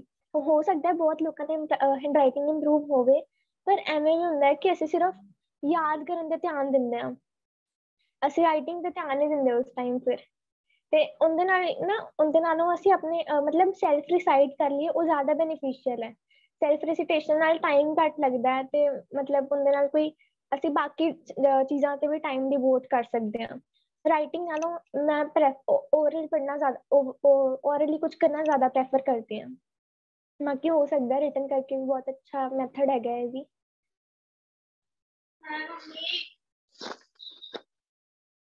ਵਾਹਿਗੁਰੂ ਜੀ ਕਾ ਖਾਲਸਾ ਵਾਹਿਗੁਰੂ ਜੀ ਕੀ ਫਤਿਹ। ਵਾਹਿਗੁਰੂ ਜੀ ਕੀ ਫਤਿਹ ਜੀ। ਮੈਂ ਤੁਹਾਨੂੰ ਪੁੱਛਣਾ ਸੀਗਾ ਕਿ ਅਸੀਂ ਇੱਕ ਸਬਜੈਕਟ ਨੂੰ ਮੈਕਸਿਮਮ ਕਿੰਨਾ ਟਾਈਮ ਦੇਣਾ ਚਾਹੀਦਾ ਹੈ? ਉਹ ਸਾਡੇ ਆਪਣੇ ਤੇ ਡਿਪੈਂਡ ਕਰਦਾ ਕਿ ਤੁਸੀਂ ਕਿਸ ਸਬਜੈਕਟ ਵਿੱਚ ਅੱਛੇ ਹੋ, ਕਿਸ ਵਿੱਚ ਵੀਕ ਹੋ। ਤੁਸੀਂ ਉਸ ਹਿਸਾਬ ਨਾਲ ਦੇ ਦਿਓ ਟਾਈਮ। ਮਤਲਬ ਅਗਰ ਤੁਹਾਡਾ ਮੈਥਸ ਅੱਛਾ ਹੈਗਾ ਤੇ ਤੁਸੀਂ ਉਹਨੂੰ ਥੋੜਾ ਘੱਟ ਟਾਈਮ ਡਿਵੋਟ ਕਰੋ ਤਾਂ ਵੀ ਚੱਲੇਗਾ। ਅਗਰ ਸਾਇੰਸ ਨੂੰ ਤੁਹਾਨੂੰ ਲੱਗਦਾ ਕਿ ਜ਼ਿਆਦਾ ਟਾਈਮ ਦੇਣ ਦੀ ਜ਼ਰੂਰਤ ਹੈਗੀ ਹੈ ਤੇ ਉਹਨੂੰ ਤੁਸੀਂ ਫਿਰ ਮਤਲਬ ਇੱਕ ਸਕੈਡਿਊਲ ਬਣਾ ਲਓ ਕਿ ਇਸ ਸਬਜੈਕਟ ਨੂੰ ਮੈਂ ਇੰਨੇ ਟਾਈਮ ਵਿੱਚ ਕਰਨਾ ਹੈ ਕਵਰ। ਉਹਦੇ ਨਾਲ ਫਿਰ ਤੁਹਾਨੂੰ ਪੂਰਾ ਕਲੀਅਰ ਹੋ ਜਾਏਗਾ ਕਿ ਕਿਸ ਸਬਜੈਕਟ ਨੂੰ ਮੈਂ ਕਿੰਨਾ ਟਾਈਮ ਦੇਵਾਂ। ਵਾਹਿਗੁਰੂ ਜੀ ਕਾ ਖਾਲਸਾ ਵਾਹਿਗੁਰੂ ਜੀ ਕੀ ਫਤਿਹ ਜੀ। ਹਾਂਜੀ, ਸਭ ਤੋਂ ਪਹਿਲਾਂ ਮੈਂ ਆਪ ਜੀ ਦਾ ਬਹੁਤ ਬਹੁਤ ਧੰਨਵਾਦ ਕਰਨਾ ਚਾਹੁੰਦੀ ਹਾਂ ਕਿ ਆਪ ਜੀ ਨੇ ਬਹੁਤ ਵਧੀਆ ਦੱਸਿਆ ਹੈਗਾ। ਤੇ ਇੱਕ ਅੰਕਲ ਜੋਗਿੰਦਰ ਸਿੰਘ ਜੀ ਸਨ, ਉਹਨਾਂ ਨੇ ਵੀ ਸਾਨੂੰ 1-2 ਵਾਰ ਐਵਰੀ ਸੰਡੇ ਸਾਡਾ ਸੈਸ਼ਨ ਲਿਆ ਸੀ, ਜਿਸ ਵਿੱਚ ਜਿਵੇਂ ਹੁਣ ਆਪਾਂ ਯਾਦ ਕਰਨਾ ਹੁੰਦਾ ਅਰਥ, ਯੂਰੇਨਸ, ਸਾਰੇ ਨੇਮਸ ਆਪਾਂ ਨੂੰ ਕਈ ਵਾਰ ਸੀਰੀਅਲ ਵਾਈਜ਼ ਯਾਦ ਨਹੀਂ ਹੁੰਦੇ। ਤੇ ਉਹਨਾਂ ਨੇ ਸਾਨੂੰ ਬਹੁਤ ਵਧੀਆ ਤਰੀਕਾ ਦੱਸਿਆ ਸੀ, ਇੱਕ ਸੈਂਟੈਂਸ ਬਣਾ ਕੇ ਮਾਈ ਵੈਰੀ ਈਜ਼ੀ ਮੈਥਡ ਇਸ ਤਰ੍ਹਾਂ। ਤੇ ਉਹ ਸਾਨੂੰ ਮੈਨੂੰ ਵੀ ਪਹਿਲਾਂ ਮਤਲਬ ਕਿ ਸੀਰੀਅਲ ਵਾਈਜ਼ ਯਾਦ ਨਹੀਂ ਸੀ ਹੁੰਦੇ, ਤੇ ਉਸ ਤੋਂ ਬਾਅਦ ਮੈਨੂੰ ਵੀ ਯਾਦ ਹੋ ਗਏ। ਤੇ ਆਪ ਜੀ ਨੇ ਵੀ ਬਹੁਤ ਵਧੀਆ ਦੱਸਿਆ ਹੈ। ਫਸਟ ਲੈਟਰ ਵਾਲਾ ਮੈਨੂੰ ਮੈਥਡ ਬਹੁਤ ਹੀ ਵਧੀਆ ਲੱਗਾ ਤੇ ਬਾਕੀ ਸਾਰੇ ਬਹੁਤ ਵਧੀਆ ਸੀ। ਬਹੁਤ ਬਹੁਤ ਧੰਨਵਾਦ ਜੀ ਆਪ ਜੀ ਦਾ, ਬਹੁਤ ਵਧੀਆ ਜਾਣਕਾਰੀ ਦਿੱਤੀ ਹੈ ਜੀ। ਵਾਹਿਗੁਰੂ ਜੀ ਕਾ ਖਾਲਸਾ ਵਾਹਿਗੁਰੂ ਜੀ ਕੀ ਫਤਿਹ ਜੀ। ਵਾਹਿਗੁਰੂ ਜੀ ਕੀ ਫਤਿਹ ਜੀ। ਵਾਹਿਗੁਰੂ ਜੀ ਕਾ ਖਾਲਸਾ ਵਾਹਿਗੁਰੂ ਜੀ ਕੀ ਫਤਿਹ। ਵਾਹਿਗੁਰੂ ਜੀ ਕਾ ਖਾਲਸਾ ਵਾਹਿਗੁਰੂ ਜੀ ਕੀ ਫਤਿਹ ਜੀ। ਮੇਰਾ ਕੁਐਸਚਨ ਐਵੇਂ ਸੀ ਵੀ ਜਿਵੇਂ ਮਾਸਟਰ ਦੇ ਵਿੱਚ ਆ ਕੇ ਆਪਣੇ ਸਾਰੇ ਸਬਜੈਕਟ ਸੇਮ ਹੋ ਜਾਂਦੇ ਨੇ, ਤਾਂ ਉੱਥੇ ਆਪਾਂ ਨੂੰ ਵੀ 2 ਸਬਜੈਕਟ ਸੇਮ ਸਬਜੈਕਟ ਹੋਣ ਤੇ ਇੰਟਰਮਿਕਸਿੰਗ ਹੋਣੀ ਸਟਾਰਟ ਹੋ ਜਾਂਦੀ ਹੈ ਟੌਪਿਕਸ, ਤੇ ਉੱਥੇ ਆਪਾਂ ਕੀ ਕਰ ਸਕਦੇ ਹਾਂ? ਤੁਸੀਂ ਨਾ ਮਤਲਬ ਹਾਂ ਬਹੁਤ ਬਿਲਕੁਲ ਠੀਕ ਪ੍ਰੋਬਲਮ ਹੈ ਕਿ ਵੱਡੀਆਂ ਕਲਾਸਾਂ ਦੇ ਵਿੱਚ ਮਿਕਸ ਹੋਣਾ ਸ਼ੁਰੂ ਹੋ ਜਾਂਦਾ ਹੈ। ਉਹਦੇ ਨਾਲ ਤੁਸੀਂ ਕੀ ਕਰੋ, ਤੁਸੀਂ ਥੋੜੀ ਬ੍ਰੇਕ ਲੈ ਕੇ ਪੜ੍ਹ ਲਓ। ਮਤਲਬ ਇੱਕ ਸਬਜੈਕਟ ਪੜ੍ਹਿਆ, ਥੋੜੀ ਬ੍ਰੇਕ ਲਈ, ਮਤਲਬ 5-10 ਮਿੰਟ ਜਾਂ 15 ਮਿੰਟ ਦੀ ਬ੍ਰੇਕ ਲਈ, ਉਹਦੇ ਵਿੱਚ ਕੁਛ ਹੋਰ ਕਰ ਲਓ ਤੇ ਉਸ ਤੋਂ ਬਾਅਦ ਫਿਰ ਦੂਸਰਾ ਸਬਜੈਕਟ ਸਟਾਰਟ ਕਰੋ। ਇਹਦੇ ਨਾਲ ਇੰਟਰਮਿਕਸਿੰਗ ਨਹੀਂ ਹੋਏਗੀ। ਓਕੇ, ਇੱਕ ਮੈਂ ਦੱਸਣਾ ਸੀ, ਜਿਵੇਂ ਹੁਣੇ ਕਿਸੇ ਸਟੂਡੈਂਟ ਨੇ ਕੁਐਸਚਨ ਪੁੱਛਿਆ ਸੀ ਅਸੀਂ ਅਟੋਮਿਕ ਮਾਸ ਕਿਸ ਤਰ੍ਹਾਂ ਯਾਦ ਕਰ ਸਕਦੇ ਹਾਂ। ਜਿਵੇਂ ਨਾ ਹਰੇਕ ਦਾ atomic mass approximate equal to double ਹੁੰਦਾ। ਜੇਕਰ ਤਾਂ ਕੋਈ ਈਵਨ ਨੰਬਰ ਵਾਲਾ ਐਟਮ ਹੈ ਤਾਂ ਉਹਦਾ ਤਾਂ ਓਨਲੀ ਡਬਲ ਹੁੰਦਾ, ਜੇ ਕੋਈ ਔਡ ਵਾਲਾ ਤਾਂ ਉਹਦਾ ਡਬਲ +1 ਕਰਕੇ ਇਕੁਅਲ ਅਟੋਮਿਕ ਮਾਸ ਆਉਂਦਾ। ਵਾਹਿਗੁਰੂ ਜੀ ਕਾ ਖਾਲਸਾ ਵਾਹਿਗੁਰੂ ਜੀ ਕੀ ਫਤਿਹ। ਧੰਨਵਾਦ ਜੀ। ਵਾਹਿਗੁਰੂ ਜੀ ਕਾ ਖਾਲਸਾ ਵਾਹਿਗੁਰੂ ਜੀ ਕੀ ਫਤਿਹ। ਵਾਹਿਗੁਰੂ ਜੀ ਕਾ ਖਾਲਸਾ ਵਾਹਿਗੁਰੂ ਜੀ ਕੀ ਫਤਿਹ ਜੀ। ਜੀ ਮੇਰਾ ਕੁਐਸਚਨ ਸੀਗਾ ਵੀ ਜਿਹੜਾ ਕੀਵਰਡ ਮੈਥਡ ਤੁਸੀਂ ਕਿਹਾ ਸੀ, ਉਸ ਤੋਂ ਪਹਿਲਾਂ ਵਾਲੀ PPT ਸ਼ੇਅਰ ਕਰ ਦਿਓ। ਉਸ ਤੋਂ ਪਹਿਲਾਂ ਨਿਮੋਨਿਕਸ ਬਾਰੇ ਦੱਸਿਆ ਸੀਗਾ ਮੈਂ। ਨਿਮੋਨਿਕਸ ਦਾ ਮਤਲਬ ਹੁੰਦਾ ਹੈ ਉਹ ਟੈਕਨੀਕਸ ਜੋ ਅਸੀਂ ਯੂਜ਼ ਕਰਦੇ ਹਾਂ ਆਪਣੀ ਮੈਮਰੀ ਨੂੰ ਇਨਕਰੀਜ਼ ਕਰਨ ਲਈ। ਮੈਂ ਇੱਕ ਵਾਰੀ ਕਰ ਦਿੰਦੀ ਹਾਂ ਸ਼ੇਅਰ। ਮੈਮ ਵਾਹਿਗੁਰੂ ਜੀ ਕਾ ਖਾਲਸਾ ਵਾਹਿਗੁਰੂ ਜੀ ਕੀ ਫਤਿਹ ਜੀ। ਵਾਹਿਗੁਰੂ ਜੀ ਕੀ ਫਤਿਹ ਜੀ। ਮੈਮ ਚੰਕਿੰਗ ਮੈਥਡ ਬਾਰੇ ਇੱਕ ਵਾਰ ਦੁਬਾਰਾ ਦੱਸ ਦਿਓ। ਚੰਕਿੰਗ ਮੈਥਡ ਚੰਕ ਵਰਡ ਤੋਂ ਬਣਿਆ ਹੈ। ਚੰਕ ਮਤਲਬ ਜਦੋਂ ਮੈਂ ਕੋਈ ਵੀ ਵੱਡੀ ਚੀਜ਼ ਨੂੰ ਛੋਟੇ ਛੋਟੇ ਪਾਰਟਸ ਵਿੱਚ ਡਿਵਾਈਡ ਕਰ ਲਾਂ ਤੇ ਉਹਨੂੰ ਕਹਿੰਦੇ ਨੇ ਚੰਕ। ਉਹਦੇ ਇੱਕ ਪਾਰਟ ਨੂੰ ਅਸੀਂ ਕਹਿੰਦੇ ਹਾਂ ਚੰਕ। ਤੇ ਅਸੀਂ ਕੀ ਕਰਾਂਗੇ ਚੰਕਿੰਗ ਮੈਥਡ ਵਿੱਚ, ਸਪੋਜ਼ ਮੇਰੇ ਕੋਲ ਕੋਈ ਬਹੁਤ ਵੱਡਾ ਨੰਬਰ ਹੈਗਾ 194719492004। ਮੈਂ ਅਗਰ ਇਹਨੂੰ ਮਤਲਬ ਇਨੀਸ਼ੀਅਲੀ ਮੈਨੂੰ ਦਿੱਤਾ ਹੋਇਆ ਕਿਸੇ ਨੇ ਹਨਾ, ਉਸੇ ਟਾਈਮ ਮੈਂ ਉਹਨੂੰ ਯਾਦ ਨਹੀਂ ਕਰ ਪਾਵਾਂਗੀ। ਤੇ ਇਹਦੇ ਵਾਸਤੇ ਸਾਡੇ ਕੋਲ ਮੈਥਡ ਹੈਗਾ ਚੰਕਿੰਗ ਮੈਥਡ, ਜਿਹਦੇ ਨਾਲ ਮੈਂ ਵੱਡੀ ਸਾਰੀ ਇਨਫੋਰਮੇਸ਼ਨ ਨੂੰ ਛੋਟੇ ਛੋਟੇ ਪਾਰਟਸ ਵਿੱਚ ਡਿਵਾਈਡ ਕਰਕੇ ਯਾਦ ਕਰਾਂਗੀ। ਸਾਨੂੰ ਪਤਾ 1947 ਦੇ ਵਿੱਚ ਇੰਡੀਪੈਂਡੈਂਸ ਮਿਲੀ ਸੀ ਇੰਡੀਆ ਨੂੰ। ਫਿਰ 1949 ਦੇ ਵਿੱਚ ਕੌਨਸਟੀਟਿਊਸ਼ਨ ਆਇਆ ਸੀ। 2004 ਦੇ ਵਿੱਚ ਸੁਨਾਮੀ ਨੇ ਹਿੱਟ ਕੀਤਾ ਸੀ ਏਸ਼ੀਅਨ ਪਾਰਟਸ ਨੂੰ। ਤੇ ਐਵੇਂ ਕਰਕੇ ਨਾ ਮੈਂ ਇਵੈਂਟਸ ਦੇ ਨਾਲ ਉਹਨੂੰ ਰਿਲੇਟ ਕਰ ਲਿਆ, ਠੀਕ ਹੈ, ਜਾਂ ਨਾ ਵੀ ਕਰਾਂ ਮੈਂ, ਪਰ ਮੈਂ ਉਹਨੂੰ ਸਿਰਫ ਪਾਰਟਸ ਵਿੱਚ ਡਿਵਾਈਡ ਕਰ ਲਿਆ। 1947 1949 2004 ਇਹ ਮੇਰਾ ਨੰਬਰ ਬਣ ਗਿਆ ਜਿਹੜਾ ਮੈਂ ਯਾਦ ਕਰਨਾ ਸੀ। ਕੋਈ ਵੀ ਅਗਰ ਤੁਹਾਡੇ ਕੋਲ ਹੋਰ ਸਬਜੈਕਟਸ ਵੀ ਨੇ ਤੇ ਉਹਦੇ ਵਿੱਚੋਂ ਨਾ ਮਤਲਬ ਤੁਸੀਂ ਸਾਰਾ ਕੁਝ ਇਕੱਠਾ ਨਾ ਪੜ੍ਹੋ, ਉਹਨੂੰ ਡਿਵਾਈਡ ਕਰ ਲਓ ਕਿ ਪਹਿਲਾਂ ਮੈਂ ਇੰਨਾ ਪੜ੍ਹਨਾ ਹੈ, ਇਹਦੀ ਪ੍ਰੈਪਰੇਸ਼ਨ ਕਰਨੀ ਹੈ, ਫਿਰ ਮੈਂ ਇੰਨਾ ਪੜ੍ਹਨਾ, ਇਹਦੀ ਤਿਆਰੀ ਕਰਨੀ ਹੈ। ਐਵੇਂ ਕਰਕੇ ਕਰ ਲਓ। ਬਾਕੀ ਸਬਜੈਕਟ ਵਾਸਤੇ ਵੀ ਯੂਜ਼ਫੁਲ ਹੈ। ਵਾਹਿਗੁਰੂ ਜੀ ਕਾ ਖਾਲਸਾ ਵਾਹਿਗੁਰੂ ਜੀ ਕੀ ਫਤਿਹ। ਵਾਹਿਗੁਰੂ ਜੀ ਕਾ ਖਾਲਸਾ ਵਾਹਿਗੁਰੂ ਜੀ ਕੀ ਫਤਿਹ ਜੀ। ਸਭ ਤੋਂ ਪਹਿਲਾਂ ਮੈਂ ਆਪ ਜੀ ਦਾ ਬਹੁਤ ਧੰਨਵਾਦ ਕਰਨਾ ਚਾਹਾਂਗੀ ਕਿ ਤੁਸੀਂ ਸਾਨੂੰ ਨਿਮੋਨਿਕਸ ਬਾਰੇ ਦੱਸਿਆ ਤੇ ਮੈਂ ਆਪਣੇ ਇੱਕ ਗੱਲ ਵੀ ਸ਼ੇਅਰ ਕਰਨਾ ਚਾਹੁੰਦੀ ਸੀ ਕਿ ਜੇ ਆਪਾਂ ਕਿਸੇ ਚੀਜ਼ ਨੂੰ ਯਾਦ ਕਰਨਾ ਹੈ ਤਾਂ ਇੱਕ ਮੈਥਡ ਇਹ ਵੀ ਹੈ ਕਿ ਆਪਾਂ ਉਹਨੂੰ ਕਦੇ ਵੀ ਰੱਟ ਕੇ ਨਹੀਂ ਯਾਦ ਕਰਨਾ, ਬਲਕਿ ਉਹਨੂੰ ਸਮਝ ਕੇ ਯਾਦ ਕਰੀਏ। ਵਾਹਿਗੁਰੂ ਜੀ ਕਾ ਖਾਲਸਾ, ਵਾਹਿਗੁਰੂ ਜੀ ਕੀ ਫਤਿਹ ਜੀ। ਬਿਲਕੁਲ ਜੀ। ਵਾਹਿਗੁਰੂ ਜੀ ਕਾ ਖਾਲਸਾ, ਵਾਹਿਗੁਰੂ ਜੀ ਕੀ ਫਤਿਹ। ਵਾਹਿਗੁਰੂ ਜੀ ਕੀ ਫਤਿਹ ਜੀ। ਵਾਹਿਗੁਰੂ ਜੀ, ਮੈਂ ਇਹ ਦੱਸਣਾ ਚਾਹੁੰਦੀ ਸੀ ਕਿ ਜੇਕਰ ਅਸੀਂ ਜ਼ਿਆਦਾ ਸਮੇਂ ਤੱਕ ਕੋਈ ਚੀਜ਼ ਯਾਦ ਰੱਖਣੀ ਹੈ ਤਾਂ ਸਾਨੂੰ ਹਮੇਸ਼ਾ ਸਮਝ ਕੇ ਪੜ੍ਹਨਾ ਚਾਹੀਦਾ ਹੈ। ਇਸ ਦੇ ਨਾਲ ਸਾਡੀ ਇੰਗਲਿਸ਼ ਵੀ ਇੰਪਰੂਵ ਹੁੰਦੀ ਹੈ। ਬਿਲਕੁਲ ਜੀ। ਵਾਹਿਗੁਰੂ ਜੀ ਕਾ ਖਾਲਸਾ, ਵਾਹਿਗੁਰੂ ਜੀ ਕੀ ਫਤਿਹ ਜੀ। ਵਾਹਿਗੁਰੂ ਜੀ, ਮੈਂ ਪੁੱਛਣਾ ਚਾਹੁੰਦਾ ਹਾਂ ਕਿ ਆਪਾਂ ਹਾਰਡ ਵਰਕ ਤੇ ਸਮਾਰਟ ਵਰਕ ਵਿੱਚ ਡਿਫਰੈਂਸ ਕੀ ਆ ਤੇ ਆਪਾਂ ਕਿਹੜੀ ਸਟੱਡੀ ਕਿਹੜੇ ਟਾਈਮ ਤੇ ਕਰ ਸਕਦੇ ਹਾਂ? ਹਾਰਡ ਵਰਕ ਕਦੋਂ ਕਰਨਾ ਚਾਹੀਦਾ ਜਾਂ ਸਮਾਰਟ ਵਰਕ ਕਦੋਂ ਕਰਨਾ ਚਾਹੀਦਾ? ਦੇਖੋ, ਇੰਪੋਰਟੈਂਟ ਦੋਨੋਂ ਹੀ ਨੇ। ਹਾਰਡ ਵਰਕ ਵੀ ਇੰਪੋਰਟੈਂਟ ਹੈ, ਸਮਾਰਟ ਵਰਕ ਵੀ ਇੰਪੋਰਟੈਂਟ ਹੈ। ਹੁਣ ਦੇਖੋ, ਸਭ ਤੋਂ ਪਹਿਲਾਂ ਜਦੋਂ ਮੈਂ ਐਗਜ਼ਾਮ, ਮੇਰੇ ਕੋਲ ਸਪੋਜ਼ ਐਗਜ਼ਾਮ ਤੋਂ 1 ਮਹੀਨਾ ਪਹਿਲਾਂ ਮੇਰੇ ਕੋਲ ਟਾਈਮ ਪਿਆ ਹੈ ਪੜ੍ਹਨ ਦਾ, ਉਦੋਂ ਮੇਰੀ ਹਾਰਡ ਵਰਕਿੰਗ ਮੈਟਰ ਕਰੇਗੀ। ਹਾਂ, ਕੁਝ ਪੁਆਇੰਟਸ ਤੇ ਮੇਰੀ ਸਮਾਰਟ ਵਰਕ ਮੈਟਰ ਕਰੇਗੀ। ਇਹ ਮੈਮਰੀ ਟੈਕਨੀਕਸ ਵੀ ਇੱਕ ਸਮਾਰਟ ਵਰਕ ਦੀ ਐਗਜ਼ਾਮਪਲ ਹੈਗੀ ਹੈ ਕਿ ਮੈਂ ਉਹਨੂੰ ਬੜੀ ਸਮਾਰਟਲੀ ਕੋਈ ਕਿਸੇ ਤਰੀਕੇ ਨਾਲ ਯਾਦ ਕੀਤਾ ਇਨਫੋਰਮੇਸ਼ਨ ਨੂੰ।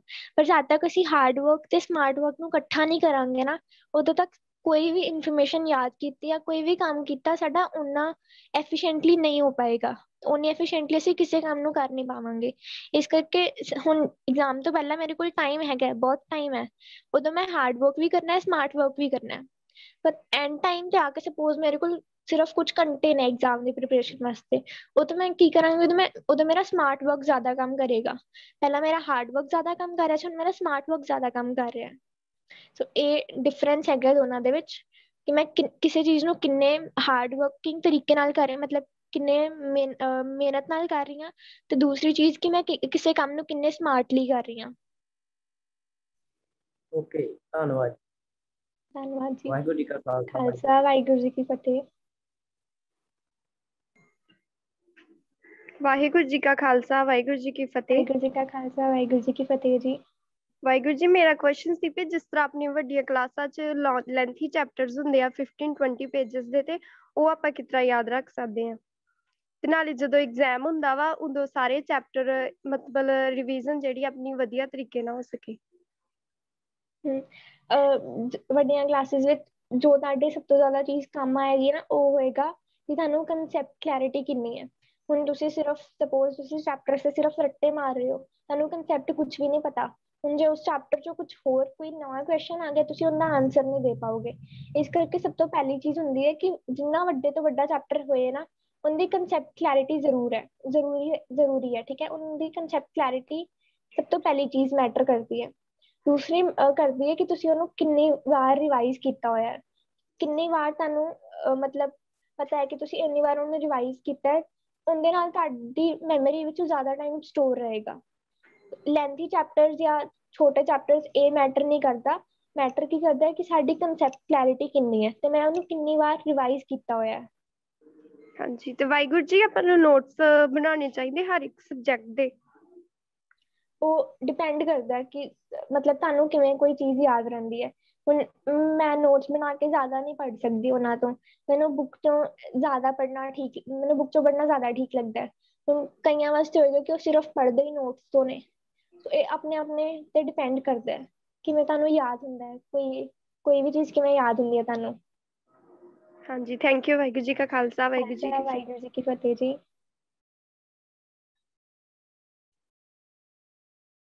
ਜੀ ਇੱਕ ਕੁਐਸਚਨ ਹੈਗਾ, how we can focus on our studies.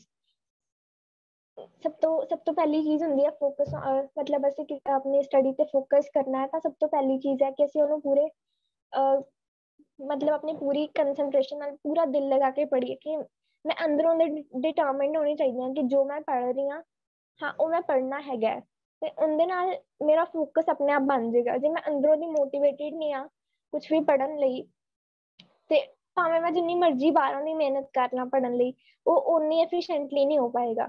ਇਸ ਕਰਕੇ ਇੰਟਰਨਲ ਮੋਟੀਵੇਸ਼ਨ ਵੀ ਬਹੁਤ ਜ਼ਰੂਰੀ ਹੈ ਅਗਰ ਮੈਂ ਕੋਈ ਵੀ ਚੀਜ਼ ਕਰਨੀ ਹੈ।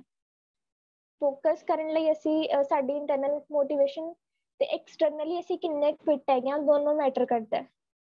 ਮੇਰੇ ਖਿਆਲ ਹੋ ਗਿਆ ਜੀ ਸਭ ਦਾ। ਧੰਨਵਾਦ ਜੀ ਮੈਨੂੰ ਮੌਕਾ ਦੇਣ ਲਈ। ਵਾਹਿਗੁਰੂ ਜੀ ਕਾ ਖਾਲਸਾ ਵਾਹਿਗੁਰੂ ਜੀ ਕੀ ਫਤਿਹ ਜੀ।